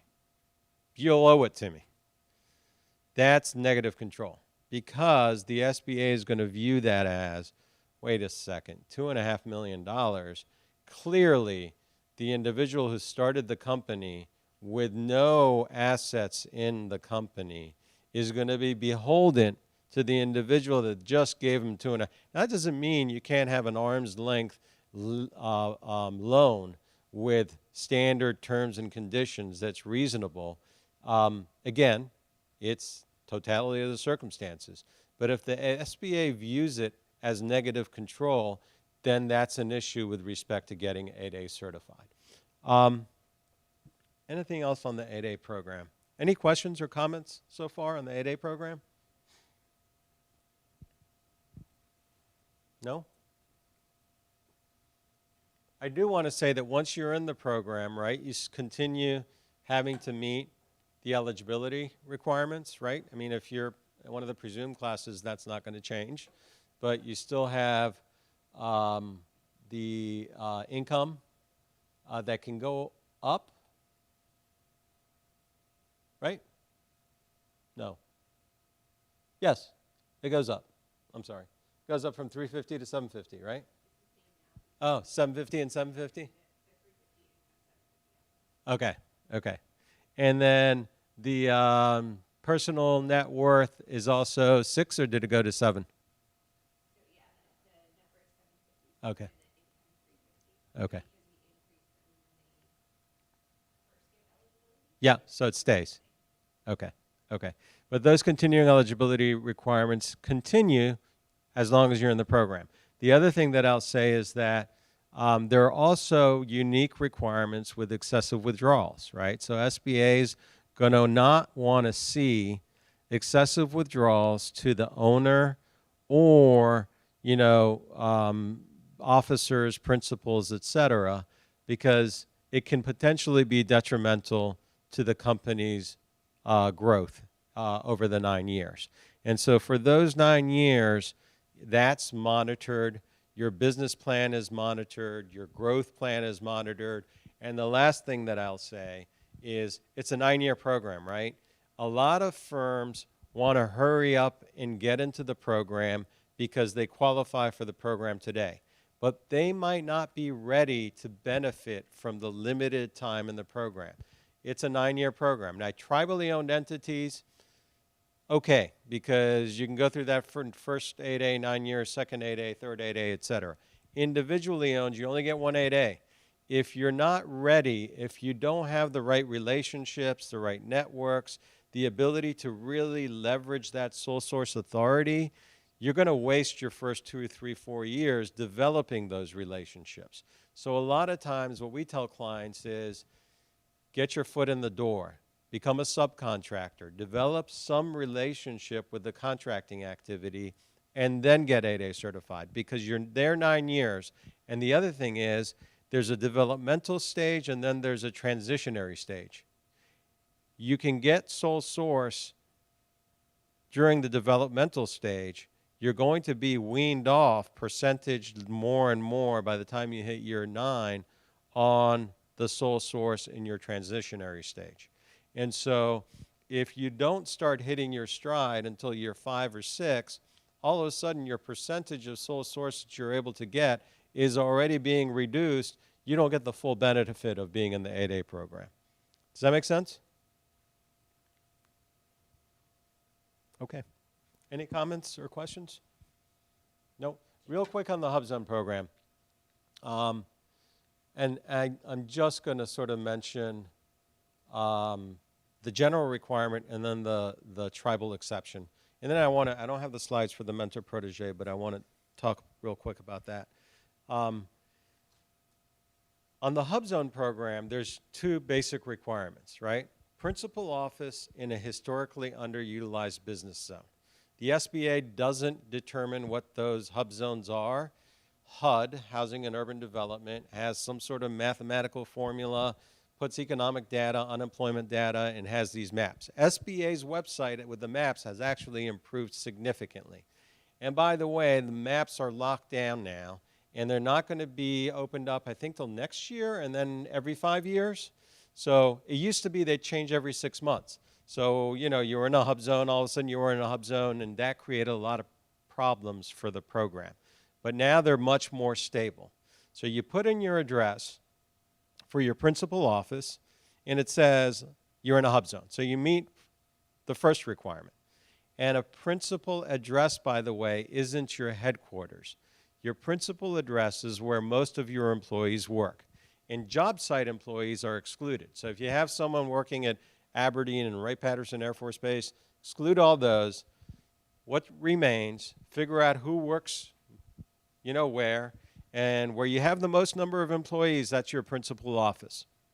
A lot of times we'll have clients that'll say, oh, if I move this one person from here to here, my principal office changes. And now my principal office is in a hub zone. You can do that. There's nothing wrong with doing that. So now you have a principal office in a hub zone. The other requirement is that 35% of your staff live in a hub zone. That doesn't mean the same hub zone. It means any hub zone.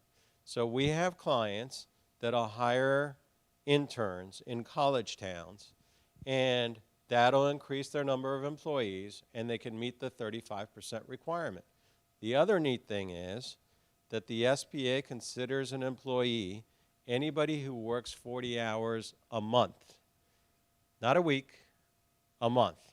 So you can hire an intern in a college town, 40 hours a month, they're a HubZone employee, and it helps you meet your 35%. Another stabilization thing that the SBA did was that once an employee, HubZone employee, always a HubZone employee. Now there's a 180-day before and a 180-day after requirement, but if you meet those, as long as that employee stays on your payroll, then they'll always be considered a HubZone employee. The challenge used to be, hey, I'm a HubZone employee, our company's growing, I'm making tons of money, I'm going to move. And then all of a sudden you're short a HubZone employee. So now, once a HubZone employee, always a HubZone employee. So those are sort of the basic two requirements, right? Principal office, number of employees. Tribes have an exception from that, right? If you're a tribally owned entity, you can say, hey, I don't want to be in a principal HubZone office in a principal, I don't want to have a principal office in a HubZone, and I don't have 35% of my employees living in a HubZone. But I want to be in the HubZone program. You can get in the HubZone program if you promise that when you get a HubZone set-aside contract, 35% of the staff on that contract will come from your tribal community or adjacent land around the tribal community. That sometimes becomes challenging for tribal firms, right? Because they win a contract, I don't know, it could be IT services and I'll say it again, right? Patterson Air Force Base. They might not be able to staff that HubZone set-aside contract with 35% of staff from their tribal community or the, you know, there's a particular term, it's not parallel, besides, whatever, connecting to the tribal land, right, to that tribal community. However, I will mention that a lot of tribal entities get tribally certified through the exception with the understanding that they're never, ever going to pursue a tribal set-aside contract. Why do they do that? Because they have the HubZone designation. Why is that important? Because the contracting officers like it. So if they're going to do an 8A sole source and you also have a HubZone designation, guess what? They get double credit. And you never really had to meet the HubZone program requirements. So that is a way for tribes to participate in the HubZone program, to benefit from having the HubZone designation, and then for agencies to get double credit, 8A HubZone. Strategy, again, it's perfectly following the rules, but it's a strategy that some tribes use to make their offer more attractive to federal procurement officials. I'm going to stop there. I do want to talk real quick about mentor, protege, and joint venture because those are important, especially for newer firms, and now I have 4 minutes. I never thought I was going to speak for an hour and 20 minutes. Okay, any questions or comments? No?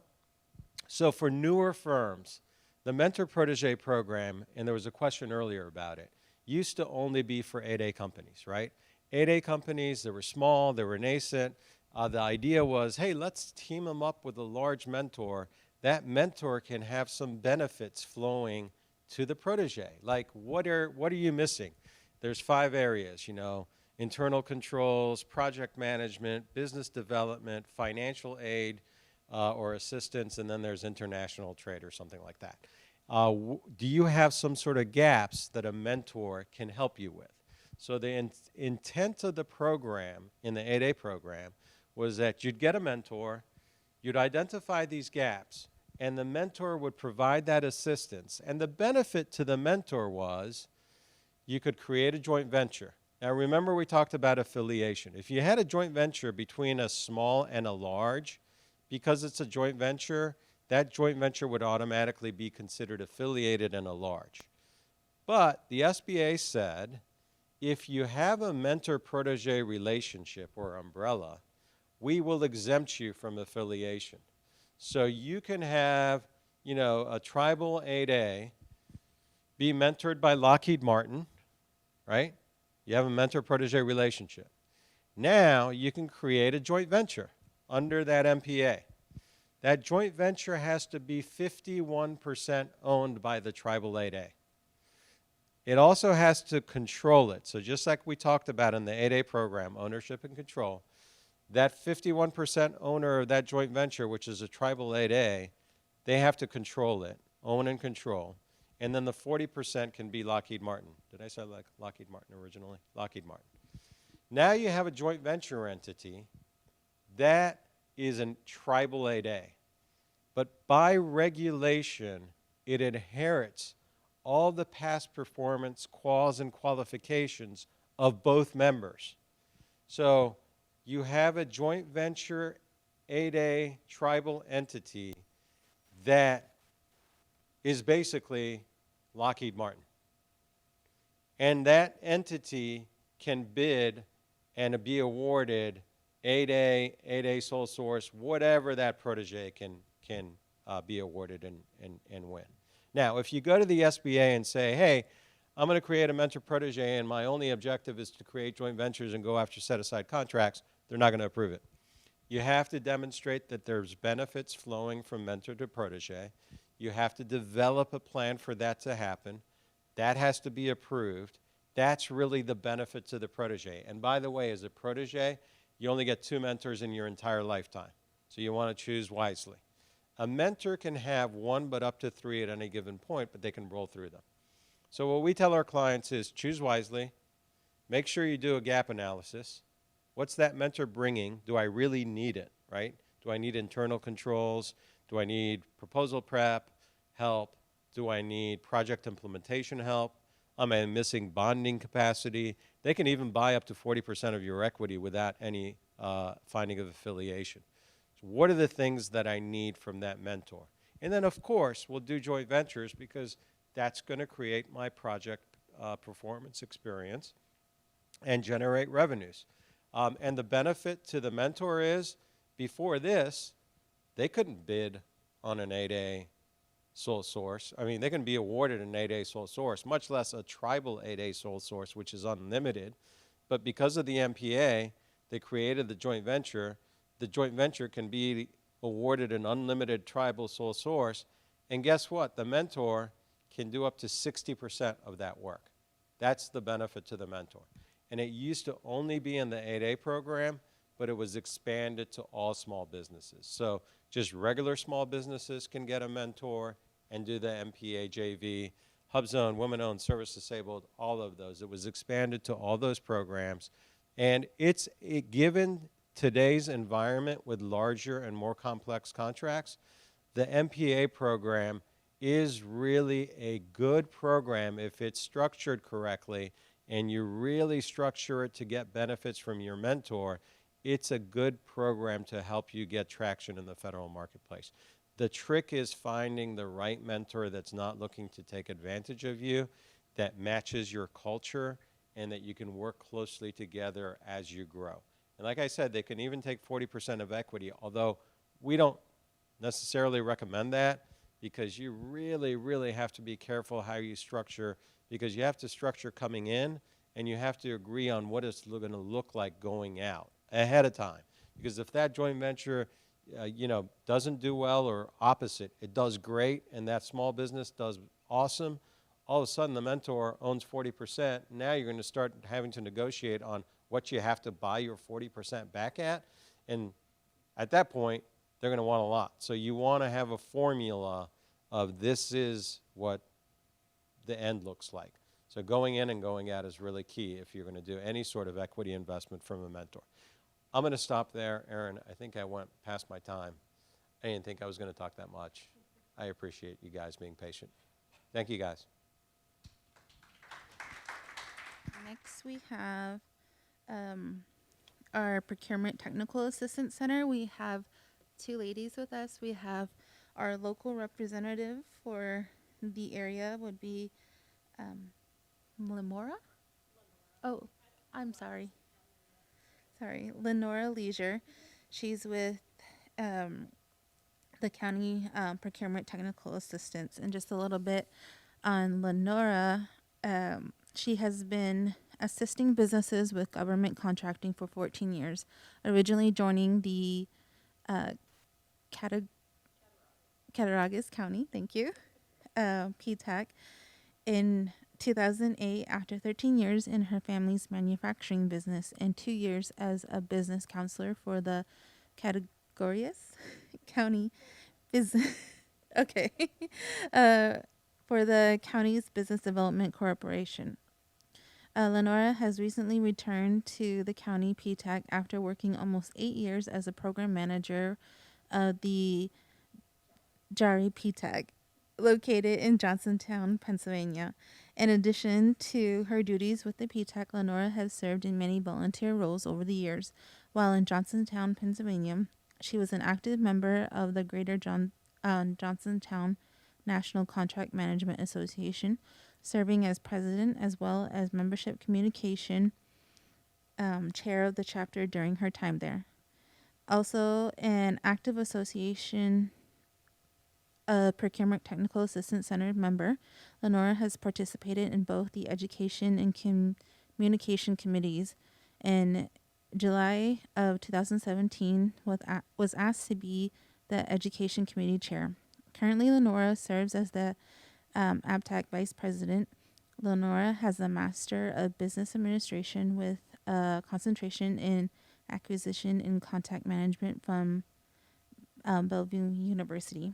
A firm believer in lifelong learning, she is always taking training in some new interests, most recently using Photoshop elements to enhance pictures.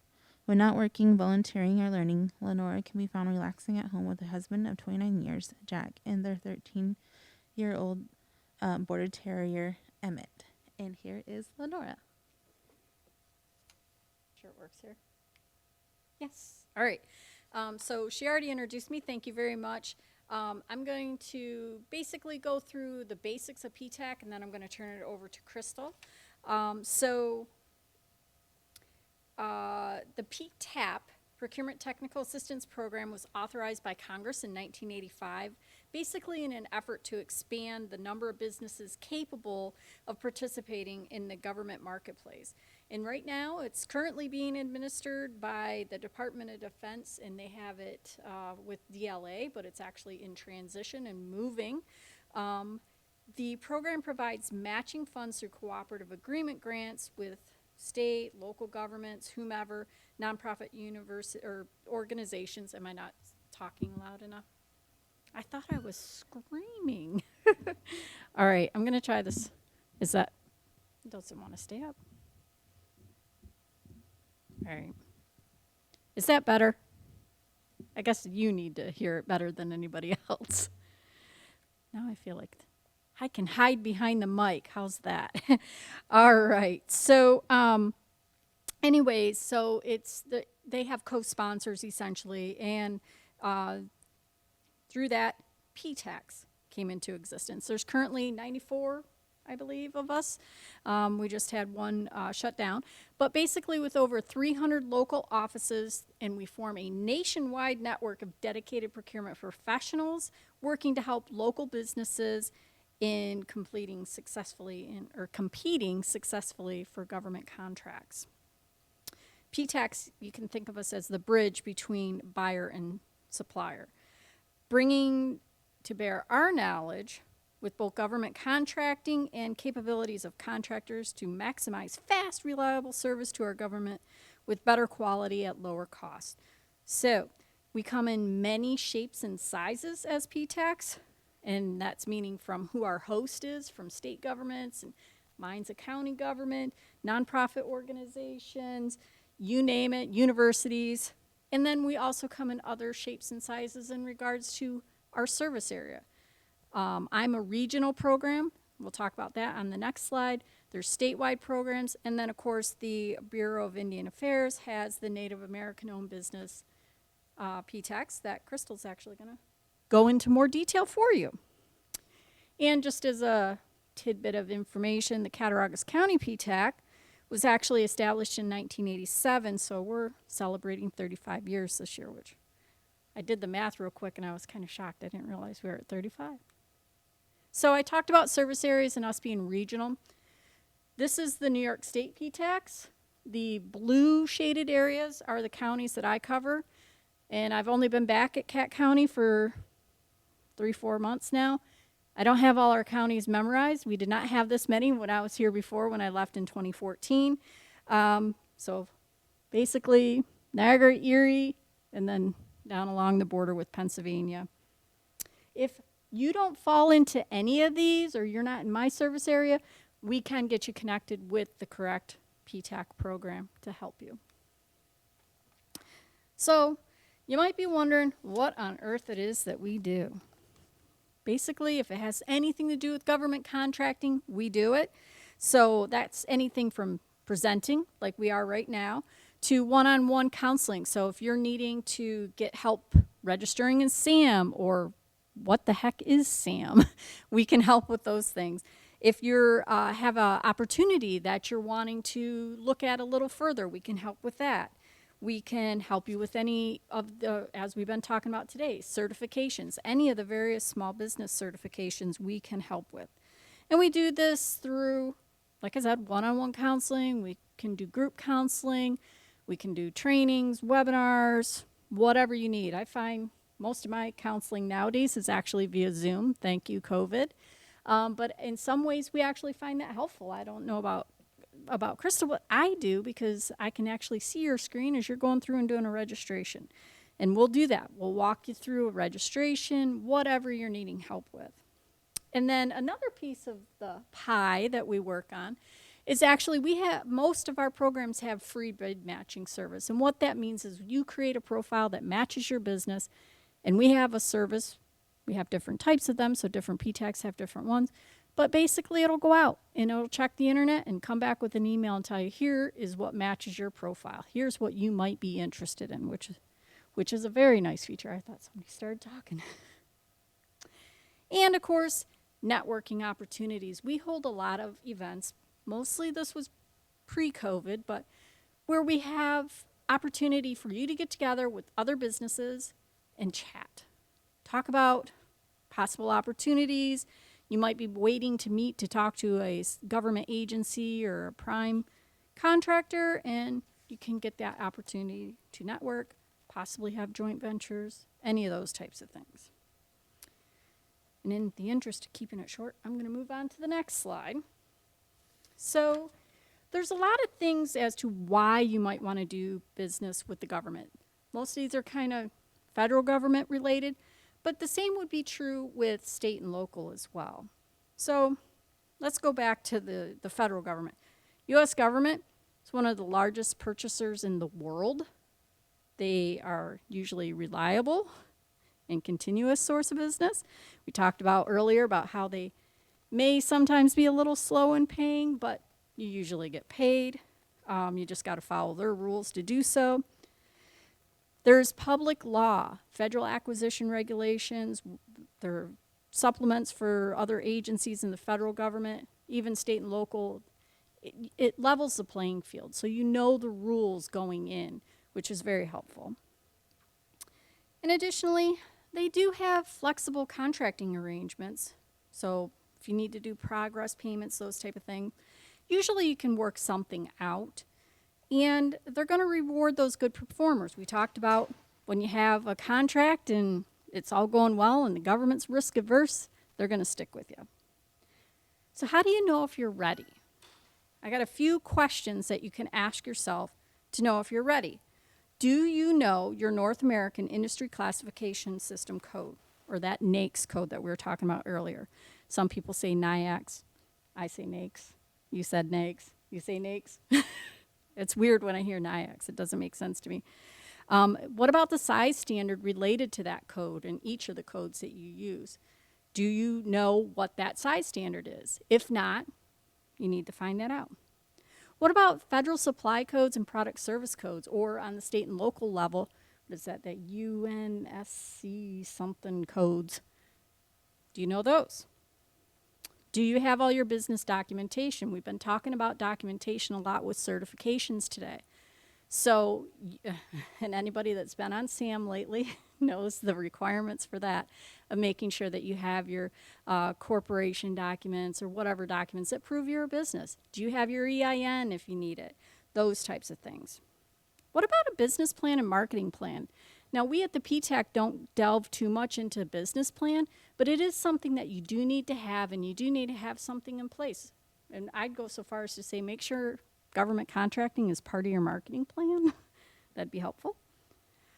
Are you registered in the system for award management? I already alluded to that a few minutes ago. That's a piece that we can help you with. Right now it's a little headachy, but it's doable.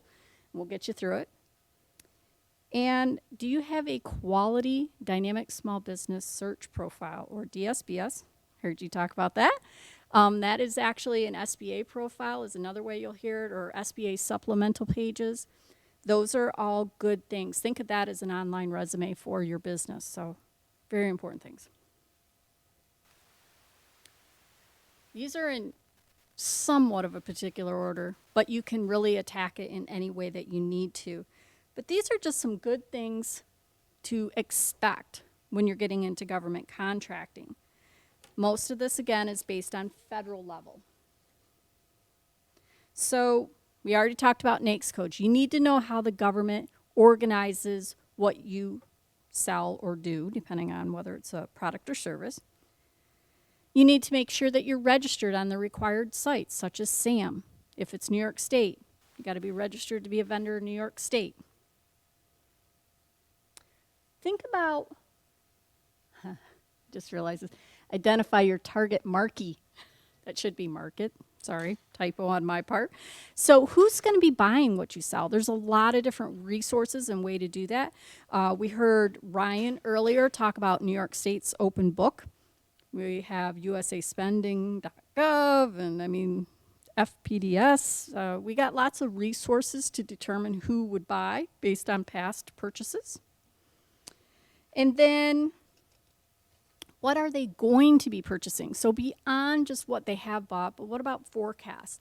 Let's look into those, see what's coming up.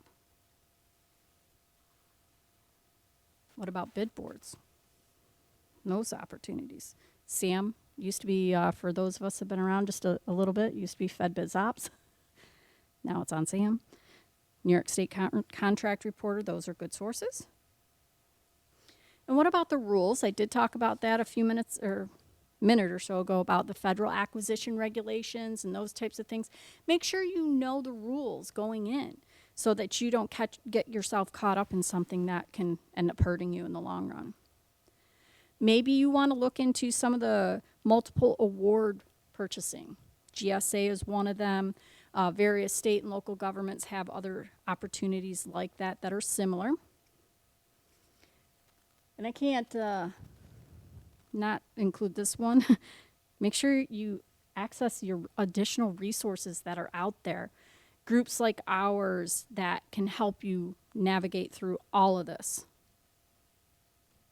What about certifications? And I'm pretty sure, John, that you mentioned it. If you're eligible, do it. Go for it. It's not, for the time that you can put into it, it's not going to hurt you to have all the certifications that you are eligible for.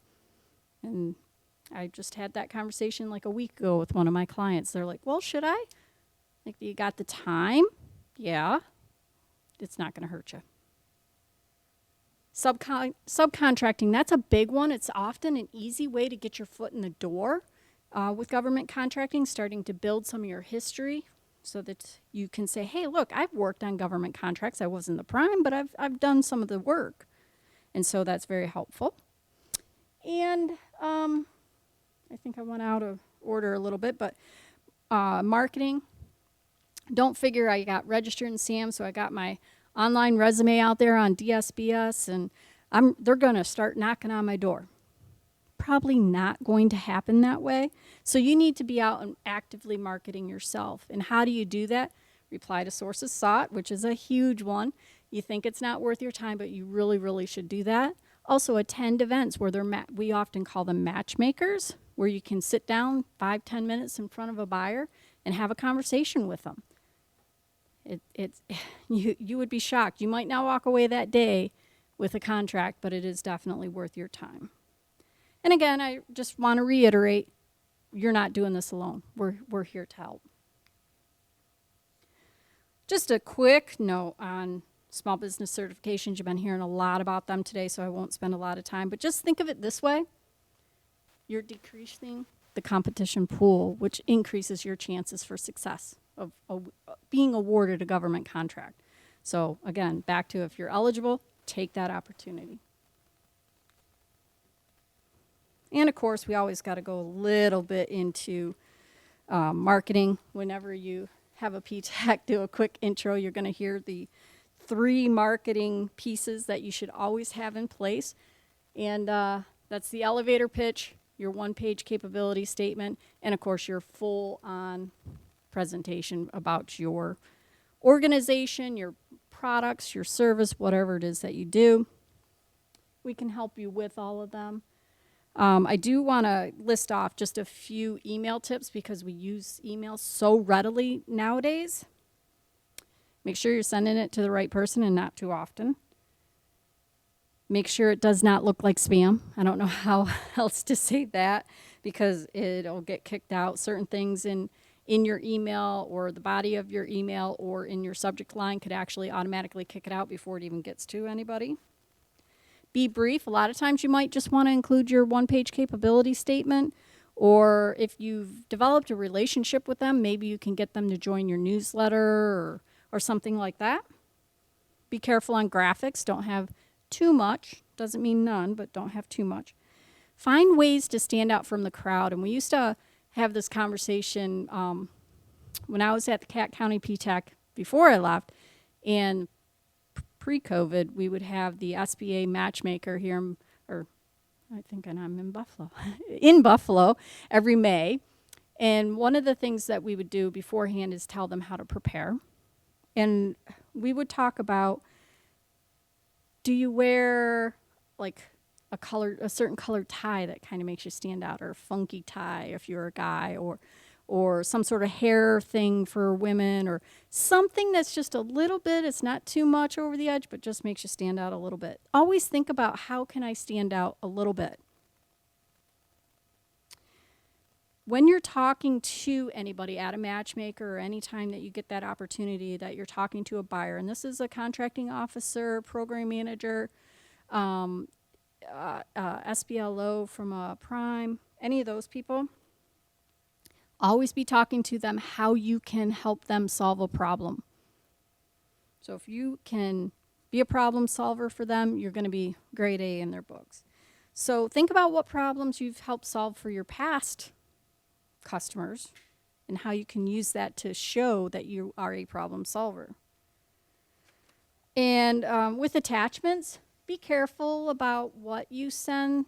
Certain governments cannot have, or certain email things. You can't send certain types of attachments, so be very careful about that. We'll move on to a couple other tips, and then I'll finish up and hand it off. So, know your customer, know your competitors. Both of those are super important. You would think, why do I want to know my competitor? And I think a couple of us have talked about that. I think, John, you even mentioned it a little bit, about by knowing who your competitor is, it can help you know where your niche is for getting in your foot in that door. So if you know that your competitor is late occasionally, maybe you want to promote the fact that you've always been on time with your stuff, or, you know, those types of things. But just knowing who your competitors are, who they're doing business with, it can help you. So that's always a good one. Know their strengths, weaknesses, look at their brochures, check out their websites, go check out their DSBS profile. I always tell my clients that, always tell them that. And then your customer. Again, having your business plan and marketing plan is going to help you with that. You're going to, in your process, figure out who are their potential customers, who are they serving. That helps you figure out what you need to do. Which agencies, which activities, what really falls into what you're doing. And then what is the needs and challenges. Again, we live in a world today where you can find out anything in 2 seconds. Just Google it. Just make sure you're at the right site. I always say watch out for that .gov. So take that few minutes and do that research so that you can have a better feel for what you're working on, who you're targeting. Maybe you find out they don't buy what you sell. And finally, I don't think it's on here, but know your limits. Do not oversell. It's better to undersell and overgive or overproduce, I forget how that saying goes, than it is to oversell and not be able to perform. So you don't want to hurt your company name by getting yourself into a position that you cannot supply what you promise. And with that, that is the contact information for myself and Christine Irf, who is my procurement counselor. You can end up working with either one of us, but I think that I didn't want to grab any wrong papers, so thank you very much. Thank you, Lenora.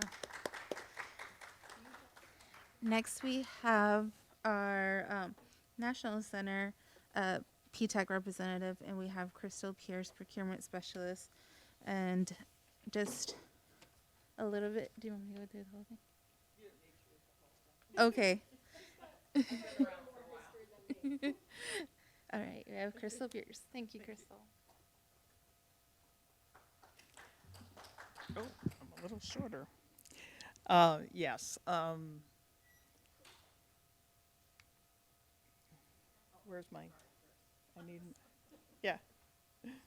That's okay. I could talk without a PowerPoint. You know me.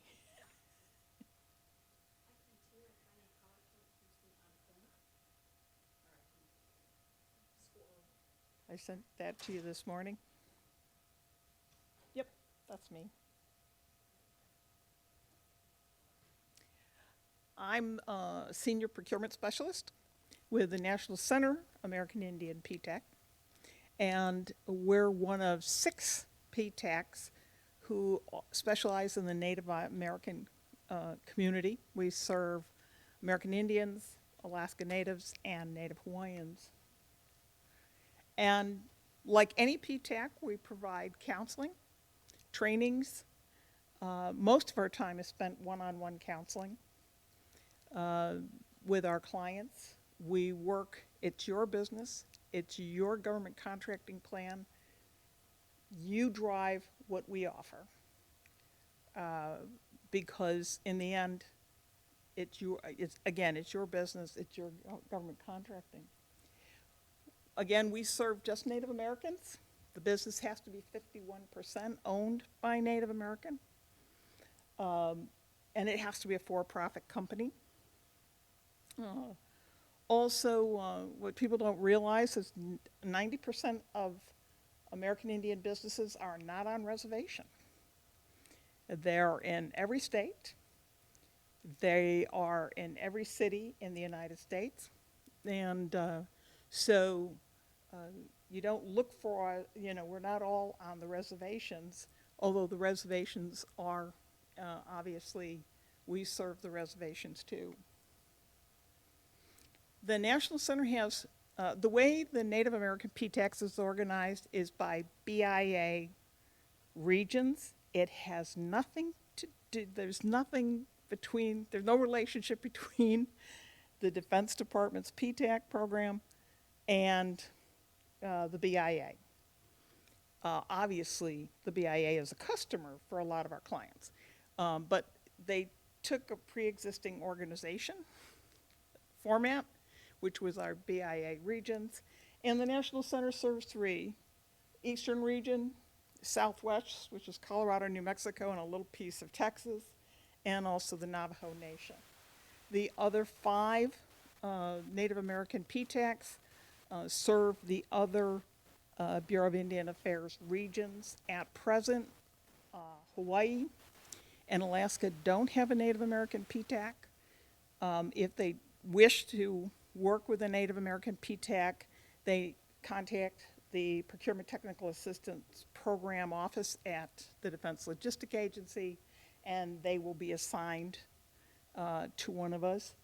I will tell you, if you request a specific PTAC, they usually honor your request. So each of our regions, these are the states we cover. We've already covered that. Again, we do pretty much what other PTACs do. We start with people who've never done government contracting at all. But my experience is most come to us when they've already gotten started. Something's going right and they need a hand. Something's going wrong and they need a hand. And we're there for you. The one difference that there is that we work a lot with the Buy Indian Act, which applies to only 2 agencies, Bureau of Indian Affairs and Indian Health Services. The Native American PTACs, our program managers meet regularly with the program managers, contracting officers, and small business offices of the 2 agencies. We host a matchmaking event every year that is actually a matchmaker between contracting officers and small businesses seeking contracts from those 2 agencies. Making that, the Buy Indian Act, an effective tool for business development is critical. The Buy Indian Act only applies to American Indians and Native Alaskans because it was written that businesses from the communities which are served. So the agency serve American Indians and Alaska Natives, so the businesses should benefit from those. So that's one of the ways in which the Native Hawaiians are different. The other program that is unique to our community and that we do a lot of work with is the Department of Defense's Indian Incentive Program. And the Indian Incentive Program is to encourage prime contractors, large or small, there's no difference, but to encourage prime contractors to subcontract with Native American businesses. You have to be federally recognized tribe, Alaska Native or Native Hawaiian. And what it is that if that prime will give you a subcontract of $500,000 or more, they can apply for a 5% incentive fee. That's just their money to do with what they want to. It's a little encouragement for them to subcontract. And of course, for the other than small primes, it also meets their small business requirements. And, but there's nothing in the regs that say small businesses can't participate, and we have had small businesses participate. That the Indian Incentive Program is something we work very closely with. We also work closely with our tribes. we help businesses that want to do business with a tribe or multiple tribes. We assist with tarot registrations. We assist with tribal licenses. You have to remember there are 547 federally recognized tribes and communities. And the right of sovereignty is you can have your own procurement plan. You don't have to follow federal law or regulation. So I must admit, I know my tribes in the East. I would have to probably connect you, and that's another reason why the Native American PTACs work together. Obviously, one of the largest sought tribes to do business with is Navajo. They are the biggest. And so our Navajo office spends a lot of time helping businesses do business with Navajo and all the different Navajo regulatory requirements. So that's another unique thing that we know our tribes, and we regularly help our Native American businesses to do business with the tribes. Our main office is down in Marietta, Georgia. Our program manager is George Williams. He and our executive assistant work out of our headquarters. And then there are the 4 satellites. Navajo, New Mexico works out of the Albuquerque Pueblo Center. Colorado is actually out of one of our large native businesses. They're no longer small, they're large. And they donate. And then I'm with Lockheed Martin in Liverpool, New York, which is radar and sonar. And this is our staff. Please feel free to reach out to any of us. Obviously, if you're in my region, you're going to be assigned to me for counseling. And this is our main office that you can communicate with. And if you're, obviously we're down to just the Indian in the room. If you're not a Native American, you can use the Association for Procurement Technical Assistance Centers to identify your center. And this is where you can contact me. And again, it's very much a one-on-one. What is your business doing? What is your plan? If you don't have a plan for government contracting, can we help you develop a plan? Can we help you develop milestones? I'm working with a client who came to me after she was in the 8A program, and we're working on her first year. When you get into the 8A program, you have to submit a business plan. She's now at her anniversary, and she has to submit another plan. And so what goals did she make? What goals did she miss? How is she going to remedy that? These are things that we can assist you with and make your life in the 8A program easier to manage. We also work with clients that have multiple certifications. If you're on a reservation, we usually encourage you to actually start with Hubzone and then go 8A. Get your 2 years of experience with Hubzone and then go into the 8A program. I literally have a client who's getting her 8A now, but she's service disabled, she's woman-owned, she's Hubzone, she's going to be a 4-hitter. I've got 3 hitters, I've got 2 hitters, but we do encourage you.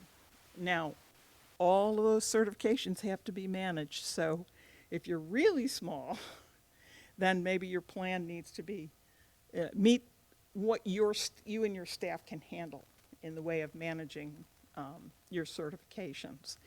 And it's the same if you're at the state level with MWBE certifications or DBE certifications. There is a new development with the DBE, and that is if you're tribally owned trying to get DBE, your chief executive officer has to be native. Doesn't have to be necessarily from your tribe, but they have to be native. It's a new thing out of the U.S. Department of Transportation. So these are little things, as John talked about, you know, all the unique things that go with being a tribal enterprise, or all the unique things that go with being a Native American.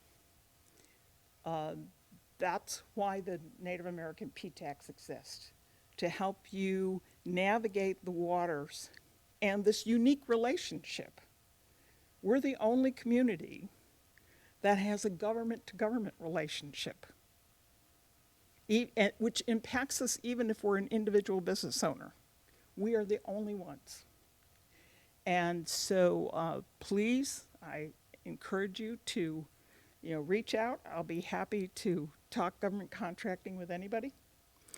If it's a question that's outside the scope of a PTAC, I usually have people I can refer you to and get you to someone who can help you with their programs. So I thank you for this time, and if anybody's got any questions, see me.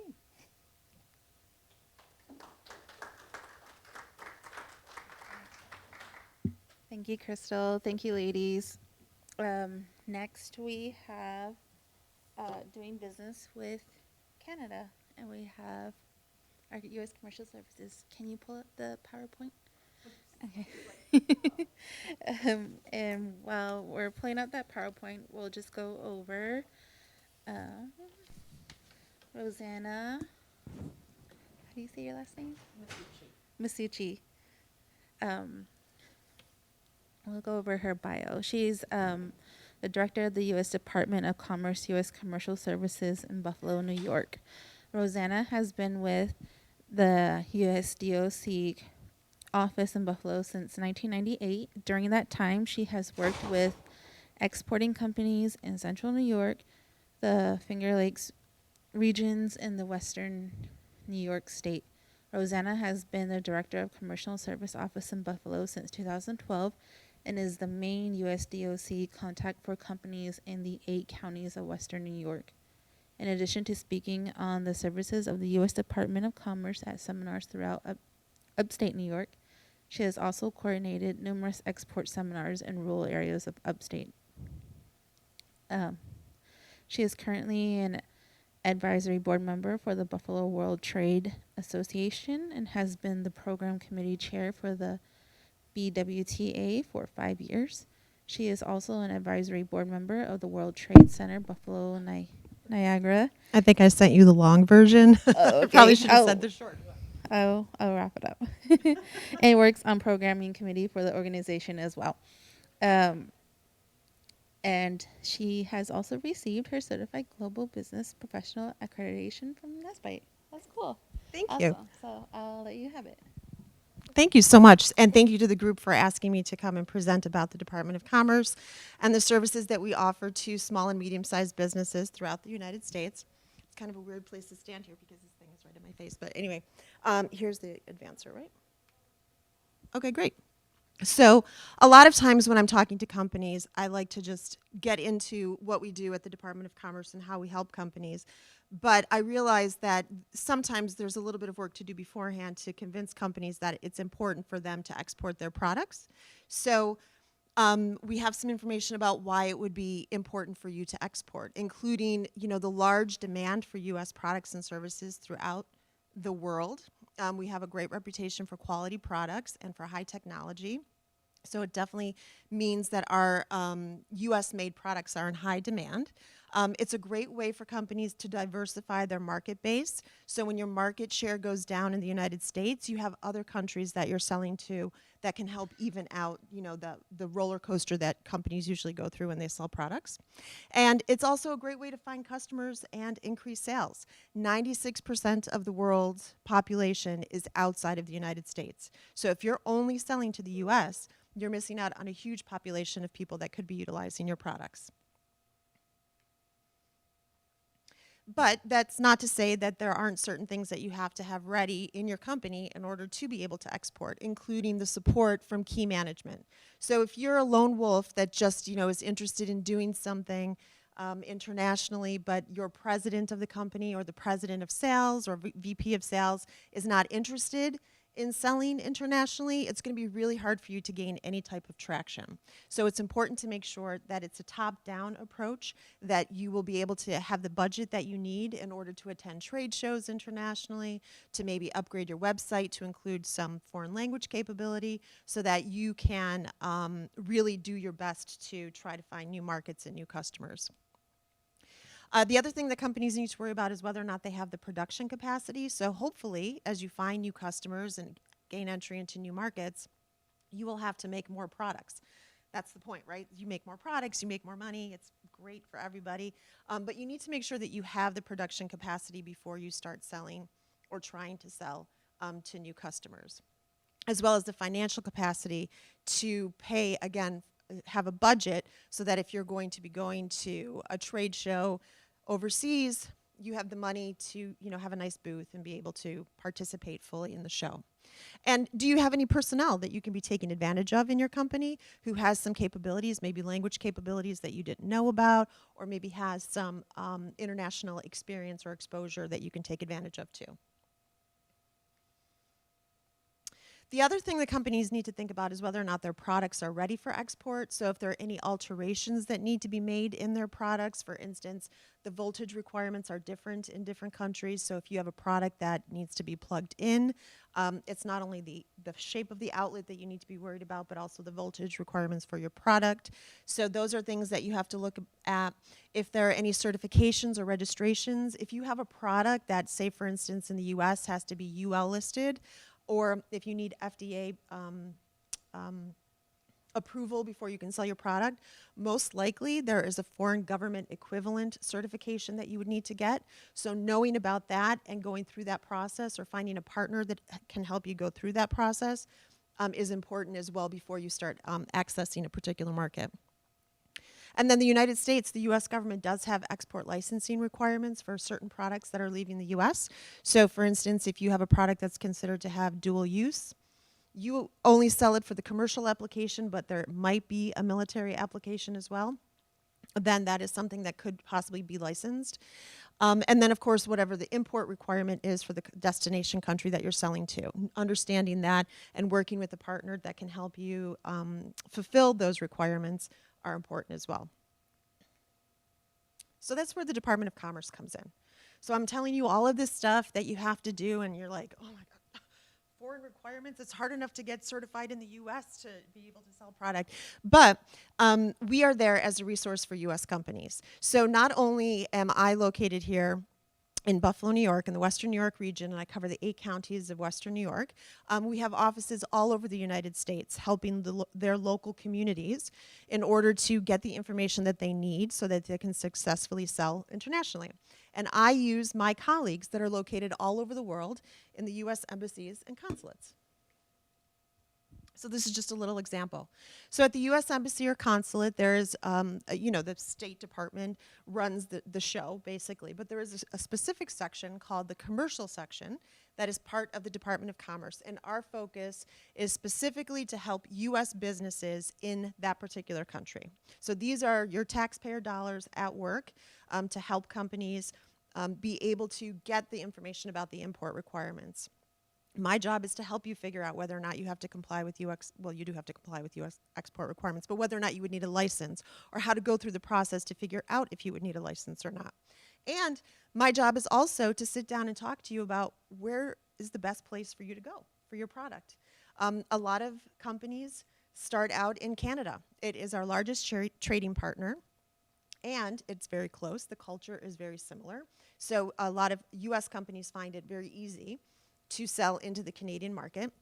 And we have offices there, and we are helping companies comply with regulatory requirements as well as finding partners to work with in Canada. So one of the things, the last presenter mentioned making sure that you have a business plan as you move forward with your business. And it doesn't have to be complicated. It doesn't have to be 300 pages. It can just be a sheet of paper that really kind of outlines what your future thinking goals are, what you would like to do with your company.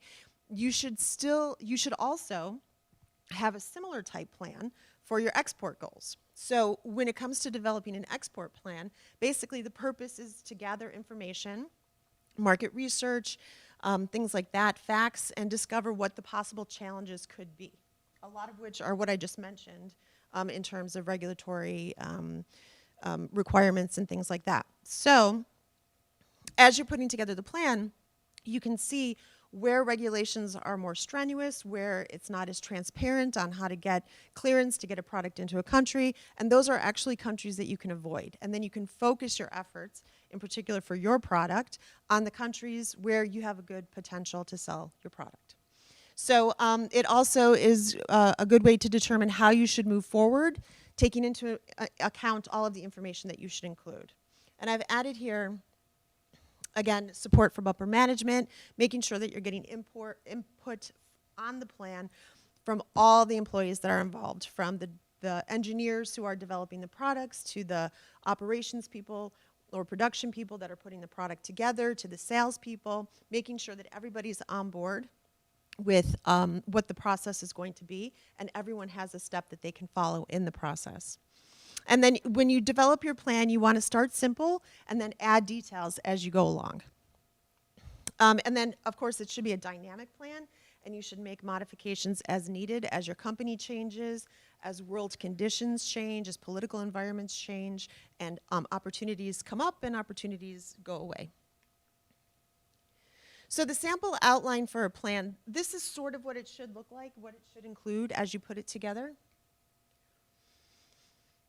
And one of the things that you need to do as you're developing a plan is making sure that you're putting some research into the information. So going into utilize resources of market research so that you can figure out, okay, so products that are like my type of product, where are they currently being sold in the world? Where are they popular? Because that means that, well, it could mean two things. It could mean that the market's saturated and there's no room for you to get into it now, or it means that there is a lot of opportunity for your product, even though there is a lot of competition as well. So everyone was talking about NAICS codes.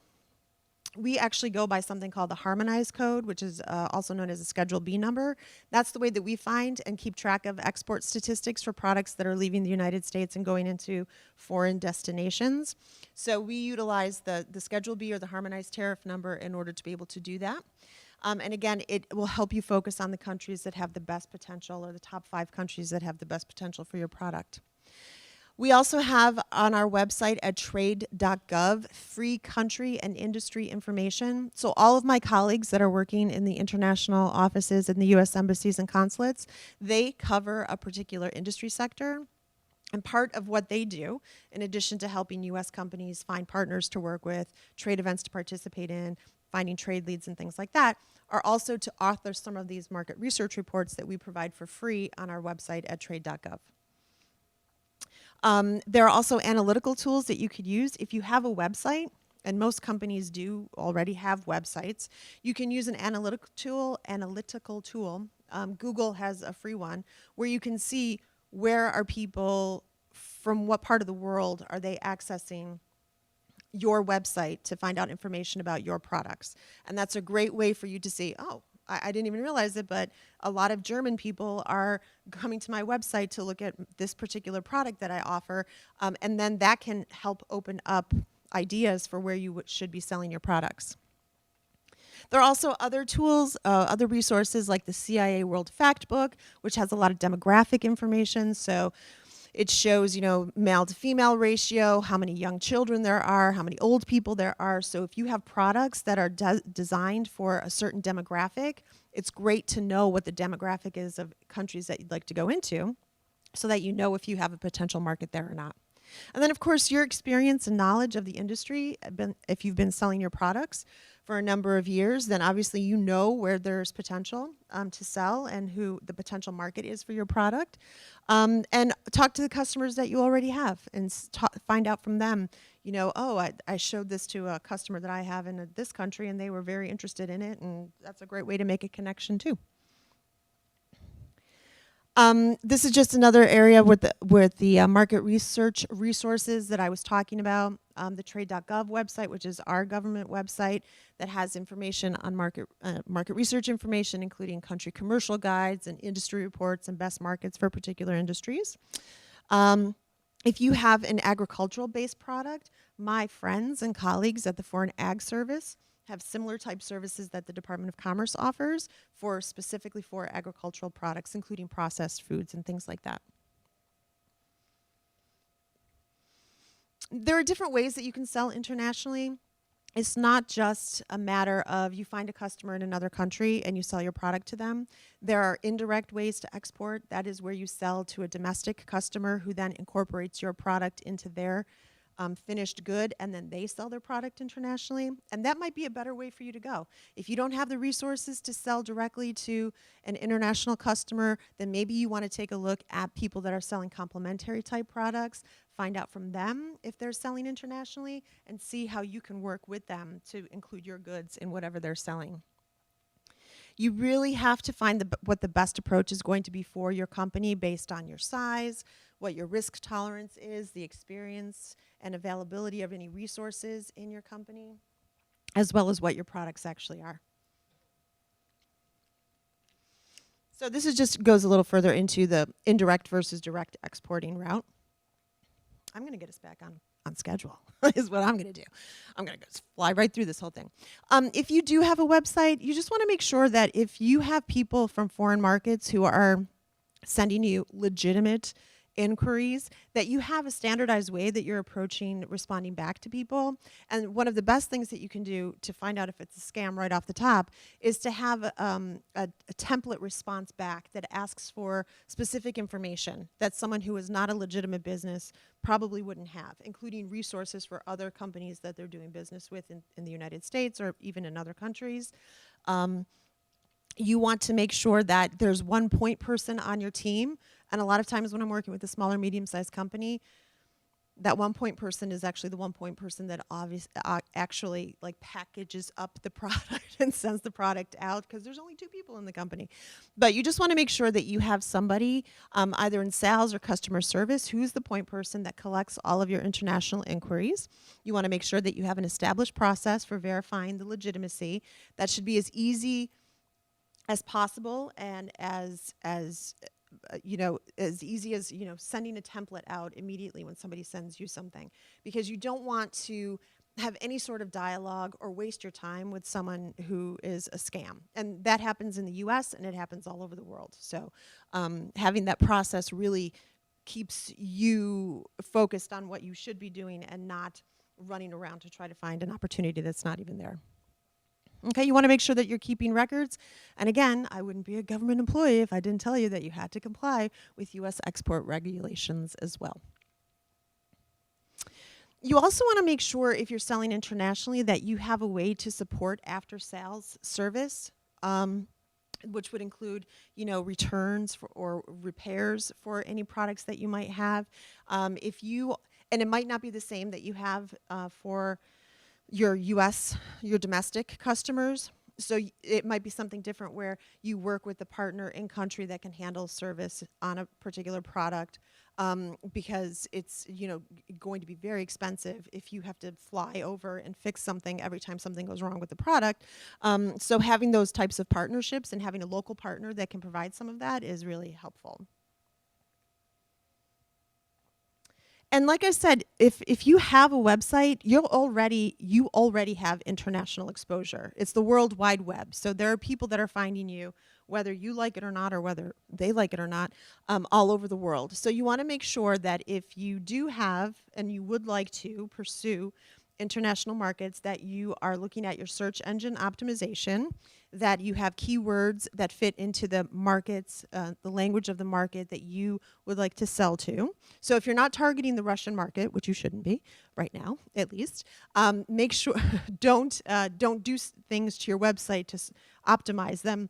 To optimize it to be found by potential Russian customers. Not that you can help it most of the time, but if you do want to pursue a market in Latin America, then make sure that you have some Spanish words on your website, or you have maybe a page on your website translated into Spanish so that it is found a little bit easier. Because even though A lot of people in the world speak English. When they're doing website searches and things like that, most people search in their own native language. They're not searching in English. Make it easy for them to view your website. A lot of people don't have broadband access. So if you have a very graphic heavy website and it takes a long time to load up, think about when you're searching on a website and it takes longer than a second and a half for the screen to come up with, you know, the graphics and everything that's on there. You get impatient and you really click onto something different. So just keep that in mind, that if you're targeting a country that doesn't necessarily have broadband, although most other countries except the United States has broadband, but you want to make sure that you don't have a graphic intense website, or you have something different, an alternative to a graphic intense website, so that it comes up a little quicker for them. And realize that a lot of other countries do most of their business on their phone, so have a responsive site that looks great, whether it's up on a tablet, on a full desktop, or comes up on a mobile device. Okay. And also have multiple options for people to be able to contact you. If you have your 1-800 number, that's going to be great for the US and possibly in Canada, but other countries can't call an 800 number. So make sure that you also list your toll number, which would be the country code, which is 1 for the United States, your area code, and then your full phone number after that. If you don't have anyone in your company that speaks another language, then you maybe just want to stick strictly with email, so that you can use something like a Google Translate to translate emails back and forth in terms of communication. So here's my contact information. If anyone has a business that they are selling to successfully in the United States and you would like to find out more about accessing maybe the Canadian market or maybe even different markets, or if you have a website where you're getting a lot of international inquiries and you are interested in maybe taking advantage of some of these opportunities to sell more of your product, then please give me a call. If it's not something that I can directly help you with, I work with a lot of freight forwarders, logistics providers, bankers that do international on a regular basis, so I can definitely refer you to someone who can provide you with the information that you're looking for. And there's all of my contact information, and I could take any questions if anyone has any. Sure.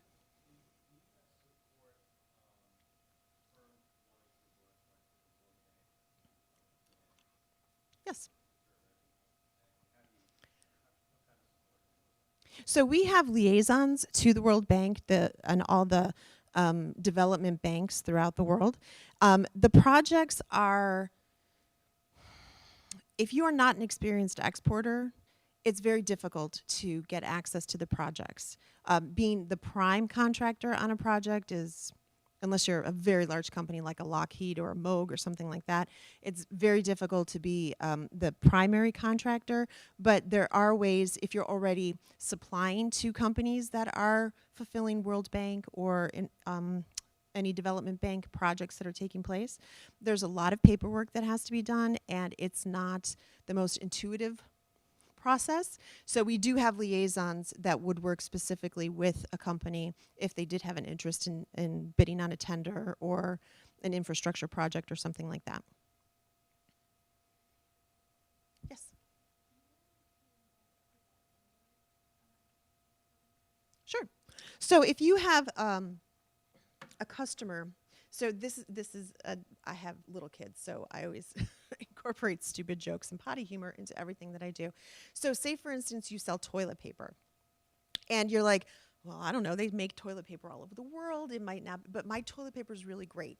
But it's really hard for me to find, customers in other countries that want to buy my toilet paper.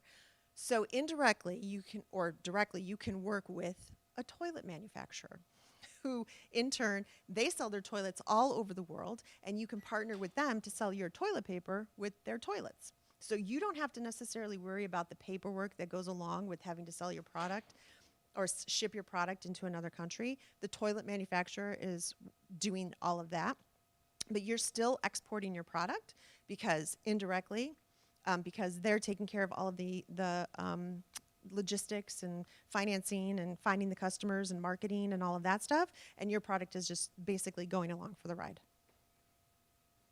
And another way to indirectly export too is to work with an export trading company or an export management company So there are people that don't manufacture an actual product, but they have a lot of contacts, either familial contacts or business contacts in other parts of the world, and they look for what what they're finding out is a needed product in their particular country, and they will source that product in the United States. So you will sell to that export trading company or that export management company, and then they take care of actually all of the logistics of shipping the product to the foreign country. So a lot of companies like to do that because they don't have the resources necessarily to go through and try to find customers and see who needs their products and who they should be selling to, or set up the financing for either the people to buy or for them to make the product. So by working with the trading company that already has those contacts and already has that experience with the export process, they're able to sell to them, and then they effectively act as their export department. So that would be an indirect. Anything else? Sure. Try me. Countries ever reach out to their consulate, reach out to the export centers on certain product or service that they're lacking? Yes, they do.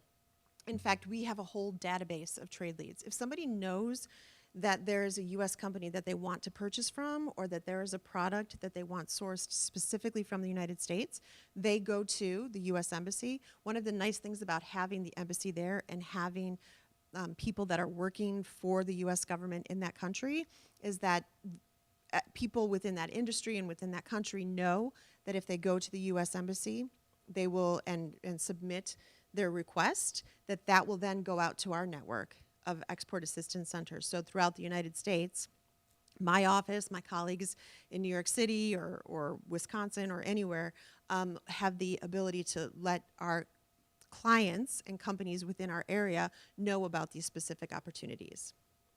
And do you ever match companies? We do. So it's great for companies to get in contact with our export to be with you to sign up, because there might be an opportunity that they may not know. Absolutely. So it's great for two reasons, because the U.S. company knows that it's a legitimate opportunity, right?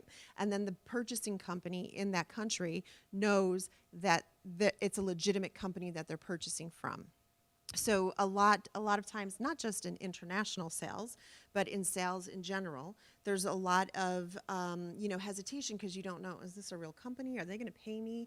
So you try to set up ways to protect yourself, to mitigate some of that risk by saying, you have to pay me first, and then I'll ship the product to you, which in some cases, if you have a product that they can't get anyplace else, works great. But if you have a product where you have competitors in Germany or competitors even within the United States, you have to be able to make some concessions so that the customer maybe just pays a deposit instead of the full amount, or they can pay through a letter of credit, or eventually after you establish a relationship with them, then you can sell to them on open account, which is basically where you ship the product and then you give them like 30 days to pay you. That's something that you reach gradually after you develop a relationship with the customer, but U.S. companies have to figure out a way to make a sale and still be able to mitigate the risk of not getting paid, but still be attractive. Their payment terms have to be attractive to the foreign customer, which is why I mentioned I work with a lot of international bankers who have programs like letters of credit. There's export credit insurance that companies can get to help them mitigate some of the risk as well. So there are some other resources that they can go to make sure that they get paid and make sure that they still get the sale.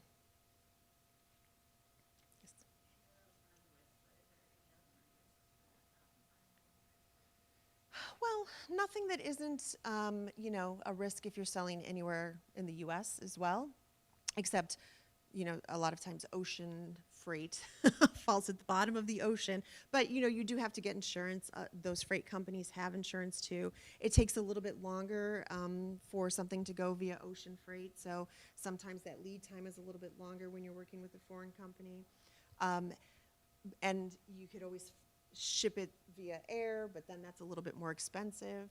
So that's why it's important for companies to kind of sit down and know what all of their options are, because pricing is going to be a little bit different for foreign customers than it will be for domestic customers, just because of all of these reasons, because of the insurance you have to pay for, because of the freight costs. Letters of credit through a bank do involve a fee as well. So they want to make sure that they're incorporating this into their pricing so that they can recoup that cost and still make a profit when they're selling internationally. Yes. You mentioned the CIA handbook. World Fact Book. Does that include, so one of the risks, obviously, depending on where you are, like geopolitical risk, Mhm. is that something that the commerce folks at the embassies would sort of monitor and inform on, or is that something you do your own research on? So the CIA World Factbook would, I don't know how frequently those come out. I would imagine it's like an annual sort of thing. The trade.gov website that I mentioned, we have these things called country commercial guides, which is basically everything that a company needs to know if you're going to do business in a foreign country, the political environment, the economic environment, the best prospects for U.S. exports, who your competitors, not just from the U.S., but from other parts of the world are in that market, who your domestic competition is in that country. It's called a country commercial guide.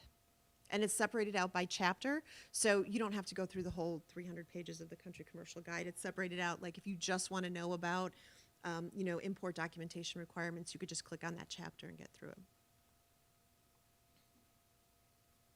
So if I had built these trims and crown molding, and would it be best to have it just on my website, and then maybe contact with you two, because we have a new National Center of New Export Center, and then you would help me with that to Sure. determine if there's a client or another company that is building new homes in Canada or wherever, and that's one of the things they have, that, they want to put in their house, or doors or whatever. Yeah, and I would also maybe have a conversation with you and talk about, what types of species you use for the molding that you're making. It might be a North American species that isn't available in other places, so that's what makes your product more attractive than buying it from someone who does the same thing either in their country or in a different country. So especially when you have a product, just because you brought the example up, especially when you have a product that's like this, that is sort of readily available in a lot of different places, you have to really focus on what is the advantage to work with you. What's your turnaround time? What type of customization do you do? How well do you work? Like, what CAD program are you using to measure out what you have to do so that you get the right measurement first?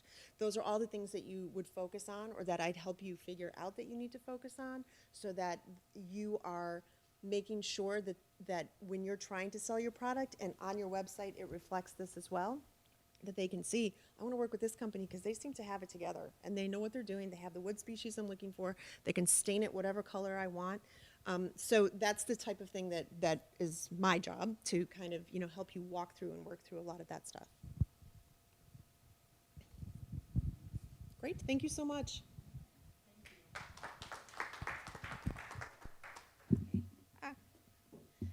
Thank you. We have a few minutes left, so I just wanted to go over really quick about what I do. So the National Center had put in for a grant with the U.S. Commercial Services MBDA program, and so we're one of 4 areas that opened up an export center. The other 3 areas, there's 2 in Texas and 1 in Florida, and then of course ours in Arizona. So this come July, our program is 1 year old, and so we're still trying to market and put ourselves out there. But some of the services we offer, it's based on clients as well. So we do like technical assistance in business export development as well. And we work closely with several partners with U.S. Commercial Service folks throughout the country, and then also Exim Bank, which is Export-Import Bank, but they focus solely on just exporting. I know import is part of their name, but they just focus on exporting. And then some of our other ones, our most recent one is with UST USDA, I think. Yes, USDA. And then also our local resources. So definitely with like the SBAs, the SBDCs, all of them have some export component as well to them. So we try to, we don't try. We do.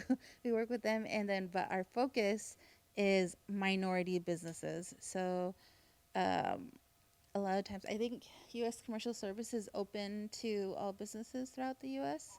All businesses. Okay, but MDBA, our focus is with minority businesses, and so that's what we do. And so if you guys have questions, you guys can feel free to reach out to me. My program director is Joanne. She was with our PTAC Center for a while, but she moved over to export. So she is our director, and I'm the business specialist. Okay, thank you. I think our next, huh? Oh, you can reach me via email or phone. Our information is listed on the National Center website. So, what was that? Oh, yes. I have some goodies and brochures and just like my business cards on the table outside, just for if you want to reach out for more information about our program. All right. Okay. Thank you. All righty. Thank you so much, Kaya. I learned so much already. Next up, we have John Characa. He's going to pull up his PowerPoint, and he's going to go over access to capital, and he's going to be kind of quick about it.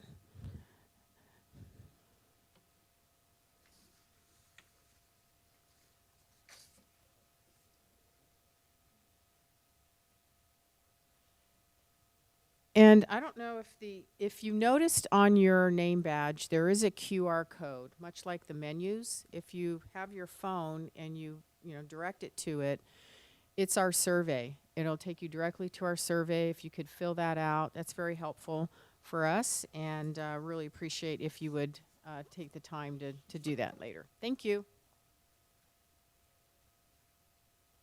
So I'm going to be really quick.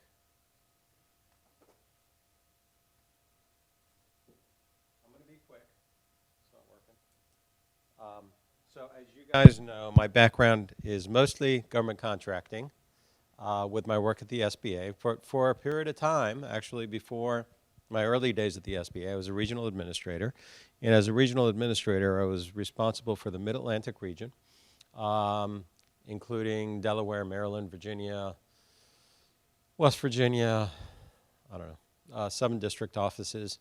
And I was responsible for the lending program. So I just wanted to make sure that there was at least a discussion of the various tools that the SBA has available for small businesses when it comes to access to capital. And there's multiple tools, right? But in general, they're loans, and the SBA generally doesn't give the loan out themselves. They guarantee the loan, but we'll talk a little bit about that. There's disaster assistance, and as we know, disaster assistance was really critical during COVID, and they released a lot of funding, and it really helped. And it became a challenge afterwards with respect to payback. Does it have to be payback? How does it get forgiven, et cetera? But in general, the disaster assistance program has been helpful in declared emergencies, and it's a really low-interest loan. In those cases, the SBA actually provides the funding from Treasury, low-interest loans, and long repayment periods. There's surety bonds. So for construction companies, when you have difficulty in your first few years in getting surety capacity and building up your bonding capacity, SBA has a surety guaranteed program. It's not as effective or widely used as the lending program, and we'll talk about the 7A and 504 programs. It exists. They've been working to strengthen it. You hear good and bad things about it, but not always necessarily the strongest program. And then the last one, and I'll touch on it, there is an investment capacity at the SBA, the Small Business Investment Company, SBIC. Interesting program. That is private venture capital, but it's funded partially by the SBA, and then they invest in small businesses. So real quick, sort of as a potential borrower, some of the things that you really need to look at when you go into, and here's the thing, when people say, oh, I want to get an SBA loan because I understand they give loans to sometimes companies that aren't as qualified to get loans as others. It might be easy, and I want an SBA loan. Well, like I said earlier, SBA doesn't give out the loan, right? The SBA works with banks to guarantee the loans. And in order to identify sort of what the best, when I used to do federal contracting, my challenge was we had a banking relationship. The time I think it was Wells Fargo, or it was before Wells Fargo. This is going to date me. It was like First American or something like that. My assumption was, well, I'll always go to my bank. I've been there 20 years. I'll always go to that bank. They were not strong SBA lenders, so they didn't have a lot of good SBA products. If you go to your district, and every district has different banks that are active lenders using SBA products. So depending on where you are, your local district office, SBA district office, can identify who's a good match with respect to your requirements. And quite frankly, there are some banks that are great matches for, professional services as opposed to manufacturing, as opposed to construction, et cetera. So it's really important to identify which banks might be a good bank with respect to your needs, and it might not be the bank that you've had a relationship with. And so just being prepared, like important questions, who's going to be requesting the fund? What's the business structure like? Are you a corporate? Are you an LLC? Are you an S Corp? How much of the funds do you need? These are all questions. Rather than just going to the bank and saying, I need money, it's like, what are the purpose and uses of funds? Because the bank is going to ask you to put that in writing and have some sort of plan to begin with. And it's important for a small business, when we talk about, and we've talked about this a million times today, like you need a business plan, right? This is part and parcel in that business plan. If you're going to require outside funding, it's important to understand, what the needs are, where it's going to come from, where it's going to go, and how it's ultimately going to be repaid. And the bank's going to want to see all that, right? And then being ready. So a lot of folks will go to the bank and they don't realize, the banks, yes, even if they have an SBA guaranteed loan, they're just not going to hand out money, right? The question is, do we have financial projections? Have we actually prepared pro forma projections on how we're going to pay this back? Do we have a business plan that incorporates growth and the ability to pay it back? Can we demonstrate success in the industry? So if we are brand new, it's sort of like the catch-22. Unfortunately, if we're brand new and can't demonstrate either the individual's capacity for being able to back the loan, and most small business loans are going to require individual collateral. If we can't demonstrate that, if we can't demonstrate individual capacity to make success of the company, or we can't demonstrate that the success exists in the company, even with an SBA guaranteed loan, it's not going to be easy to get a loan, right? What does the SBA guaranteed loan does? What does it do? What does it does? My English is getting bad at this late hour. Okay, so SBA guarantees loan, they don't give them, and they don't guarantee any loan, right? The SBA borrower, or the bank that's going to lend to that borrower, has to demonstrate that the applicant would not be able to get credit elsewhere. So it's the credit elsewhere test. So a lot of folks are like, hey, I'm going to go to the bank and I'm just going to get an SBA loan because it's low interest rate and they have the SBA lending program, they'll give it to me. Technically speaking, and some banks get criticized about this because they say, oh, they're just giving out SBA loans. Technically speaking, there's a credit elsewhere test. And before someone gets qualified to receive an SBA loan, the bank does an analysis and says, but for that guarantee, I would not have given this firm a loan. So that's a credit elsewhere test, right? But If you pass that, then the SBA guarantees the loan up to 75%. Changes depending on the size of the loan. I'm sorry. And then all the paperwork is handled by the bank. So the bank, you deal directly with the bank. In a lot of instances, and this is something when I was at the agency, our administrator was like, how come we don't advertise? We give out so many loans. In a lot of instances, small business borrowers don't even know they're getting an SBA loan.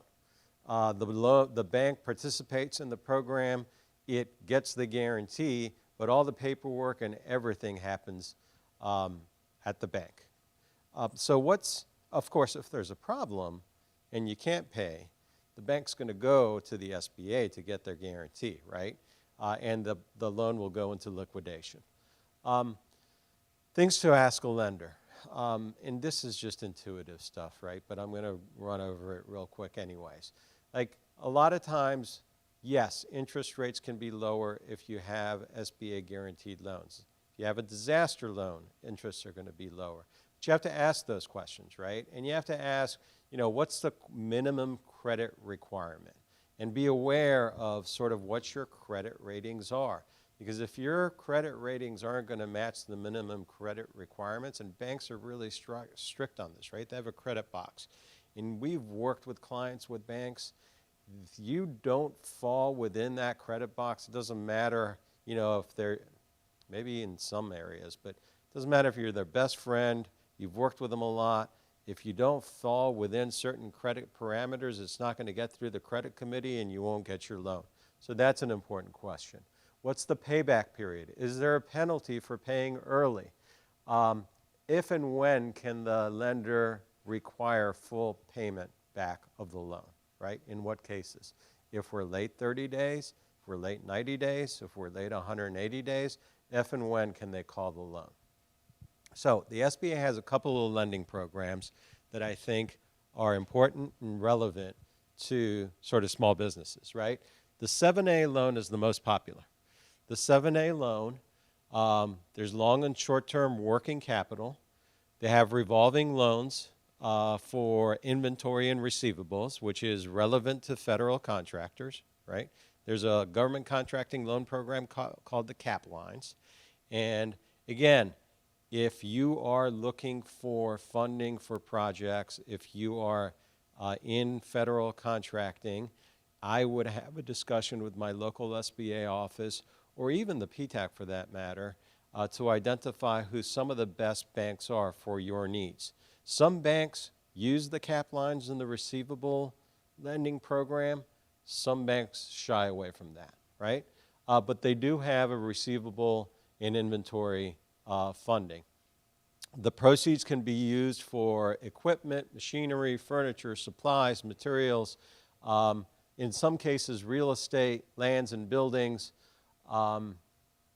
and it can potentially be used for acquisition, operations, expansion, etc.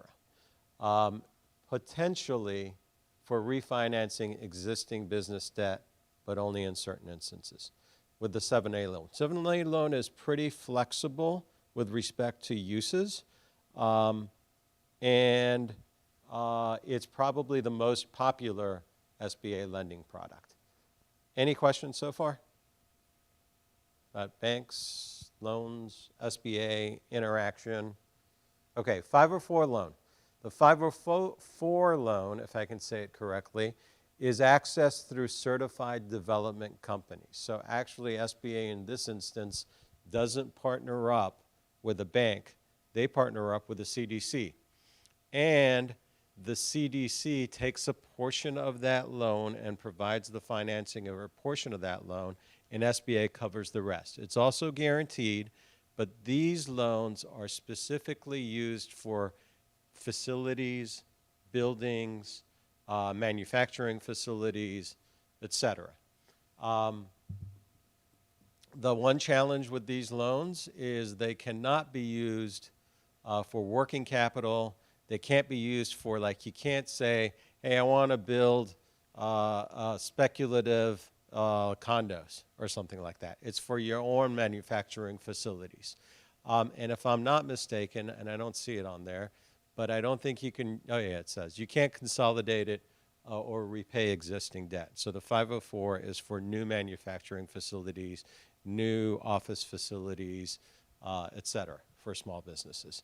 It is, in this instance, again, it's not accessed through the SBA, but it's accessed through CDCs, Certified Development Companies, and I believe there is a strong CDC, if I remember correctly, up in Western New York. Am I correct? Do you? Yeah, there is one up here, right? Yeah. No, you can set up and build a manufacturing site with the 504 loan. Yeah, you can improve on existing buildings as well. Correct. And then so the disaster loan program, and we've had a lot of experience with the disaster loan program in the last several years now. Disaster loans, as I said before, are released directly by the SBA. It can be an economic disaster, right? Like COVID was economic injury disaster loans. It can be natural disaster like a hurricane or flooding or something like that. But it's also available not only to small businesses, it's available to homeowners, it's available to apartment dwellers. Is that a real term? Apartment dweller? Renters. Okay, there you go. Apartment renters because of like physical damage or damage to material inside, and you apply directly through the SBA. Again, here it's a long-term loan, probably 10 years, and low interest rate. The disaster needs to be declared by the president. Usually the governor reaches out to the president and says, oh, we just had a hurricane. We want to declare a disaster zone. FEMA comes in, SBA comes in right behind FEMA and provides for disaster loan. And a lot of times, they'll do it on their website, but if there's a natural disaster in a particular area, they'll send out teams to work with individuals, either homeowners, businesses, et cetera. Surety bonds, the SBA website has a list of, it's similar to the banks, right? So surety bonds, the surety firm has to participate in the guarantee program. Some of them are really good. Some of them are a little bit more difficult to work with. The SBA provides a list of the firms that participate in the SBA guarantee program. You'll have to go through the process of, getting approved and building up your capacity and building up your bonding capacity level. But the fact that SBA guarantees 70 to 90% of it allows it to grow much quicker, and they're willing to take much more risks. So for especially newer entrants into the construction industry, it can be very helpful. In all honesty and in full transparency, we've had a lot of clients that have tried it, and they haven't connected with the right surety that provides the guarantee that could get the project done that they were looking to do. I do know that the SBA is trying to strengthen the program and expand it and make it more available, but in the past, it has been a little bit challenging. Last one I'm going to talk about, so just so you're aware, the Small Business Investment Company program. The SBA has the SBIC program. SBIC program is actually venture capital entities, so funds, venture funds. They provide 1/3 of the money. SBA will match for every dollar $2. So if they provide $10 million, all of a sudden they have a $30 million fund. The SBIC, the reason SBA provides the extra $20 million is because the SBIC is required to invest those funds and has a mission to invest those funds in small businesses. They don't have to be government contractors. They might have a mission that they will only invest in impact areas, meaning they will only invest in underserved communities, Hubzone areas, disadvantaged businesses. They may have a mission that they will only invest in medical companies. There are probably about 80 to 90 licensed SBICs. The list is on the, I mean, you could have this presentation and go to the link, or you can just go to the SBA website and say SBIC directory. They have funds available to use to invest in small businesses. And sometimes their objective is to invest in small business government contracting entities. So there might be a good match there. The challenge that I see in that is generally they look to invest as in the form of equity.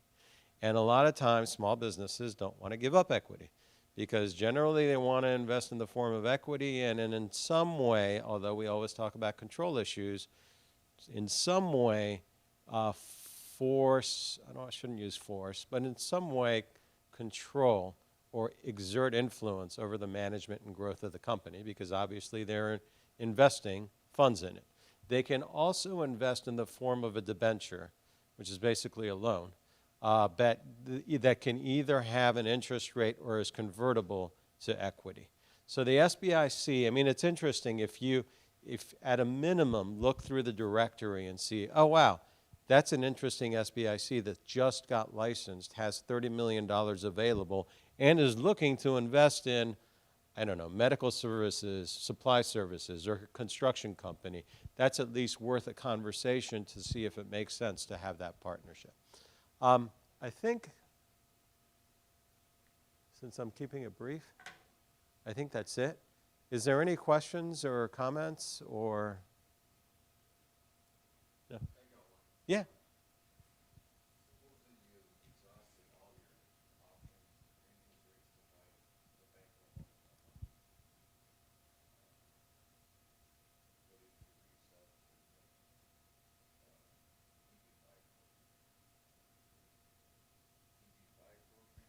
I'm not sure I'm familiar with it. EB5?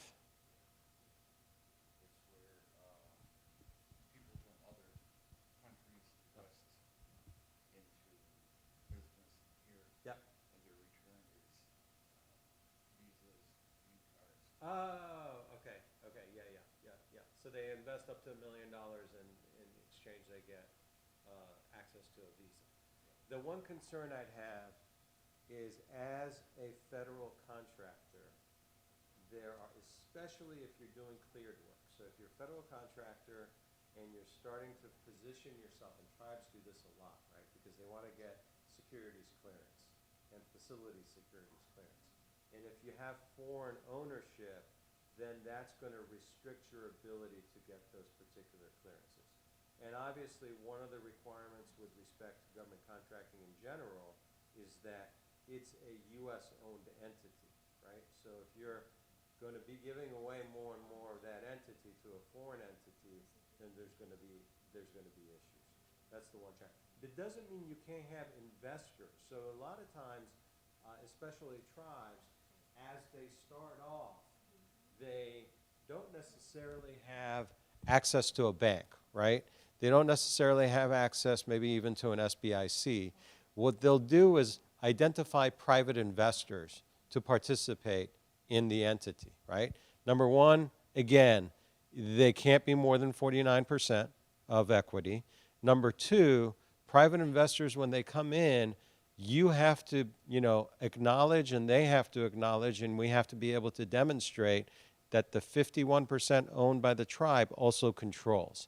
And so a lot of times the 49% isn't willing to come in just to be a silent partner and take a back seat, right? But in all reality, that 49% needs to come in that capacity. That doesn't mean that they can't benefit with respect to 49% of profits. But with respect to unanimous consent provisions, all those things, you can have an outside investor as long as you don't give up control to that outside investor. And then the last thing I'd say is that, what was I going to say?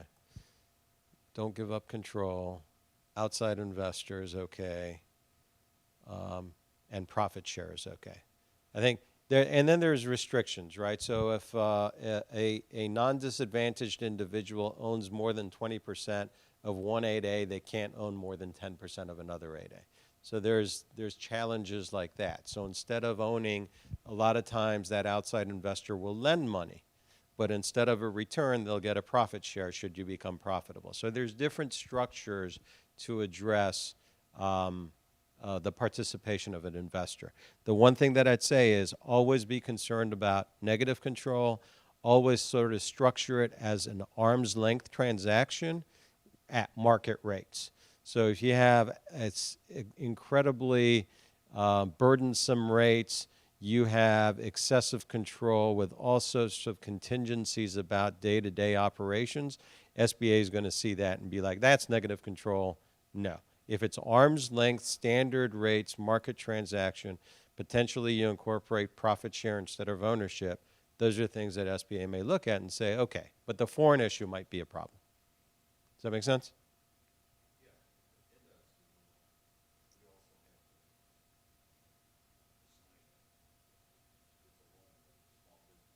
Uh-huh.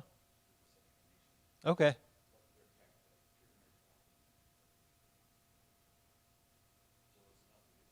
Yeah. So once you get started, then you're going to need more than that as working capital. Yeah, yeah, yeah. Okay. Any other questions? Questions? No? All right. Thank you. Thank you, John. And again, please fill out the survey. And for consulting, you can reach out. Amber Childs does oversee the 26-state region on the East Coast. You can reach out to either one of us, and we can provide some counseling and resources, as well as we do have some access to John if you need more specialized work that's at his level of expertise. Please let us know, and we can get that arranged through our programs as well. Thank you so much for being here. There is a lot of water left, so please take some water with you. And thank you so much, and we'll see you at the next Native Edge Institute, which will be coming up possibly August 18th, but just check our website for our next events coming up. And don't forget the Reservation Economic Summit for those of you who stayed.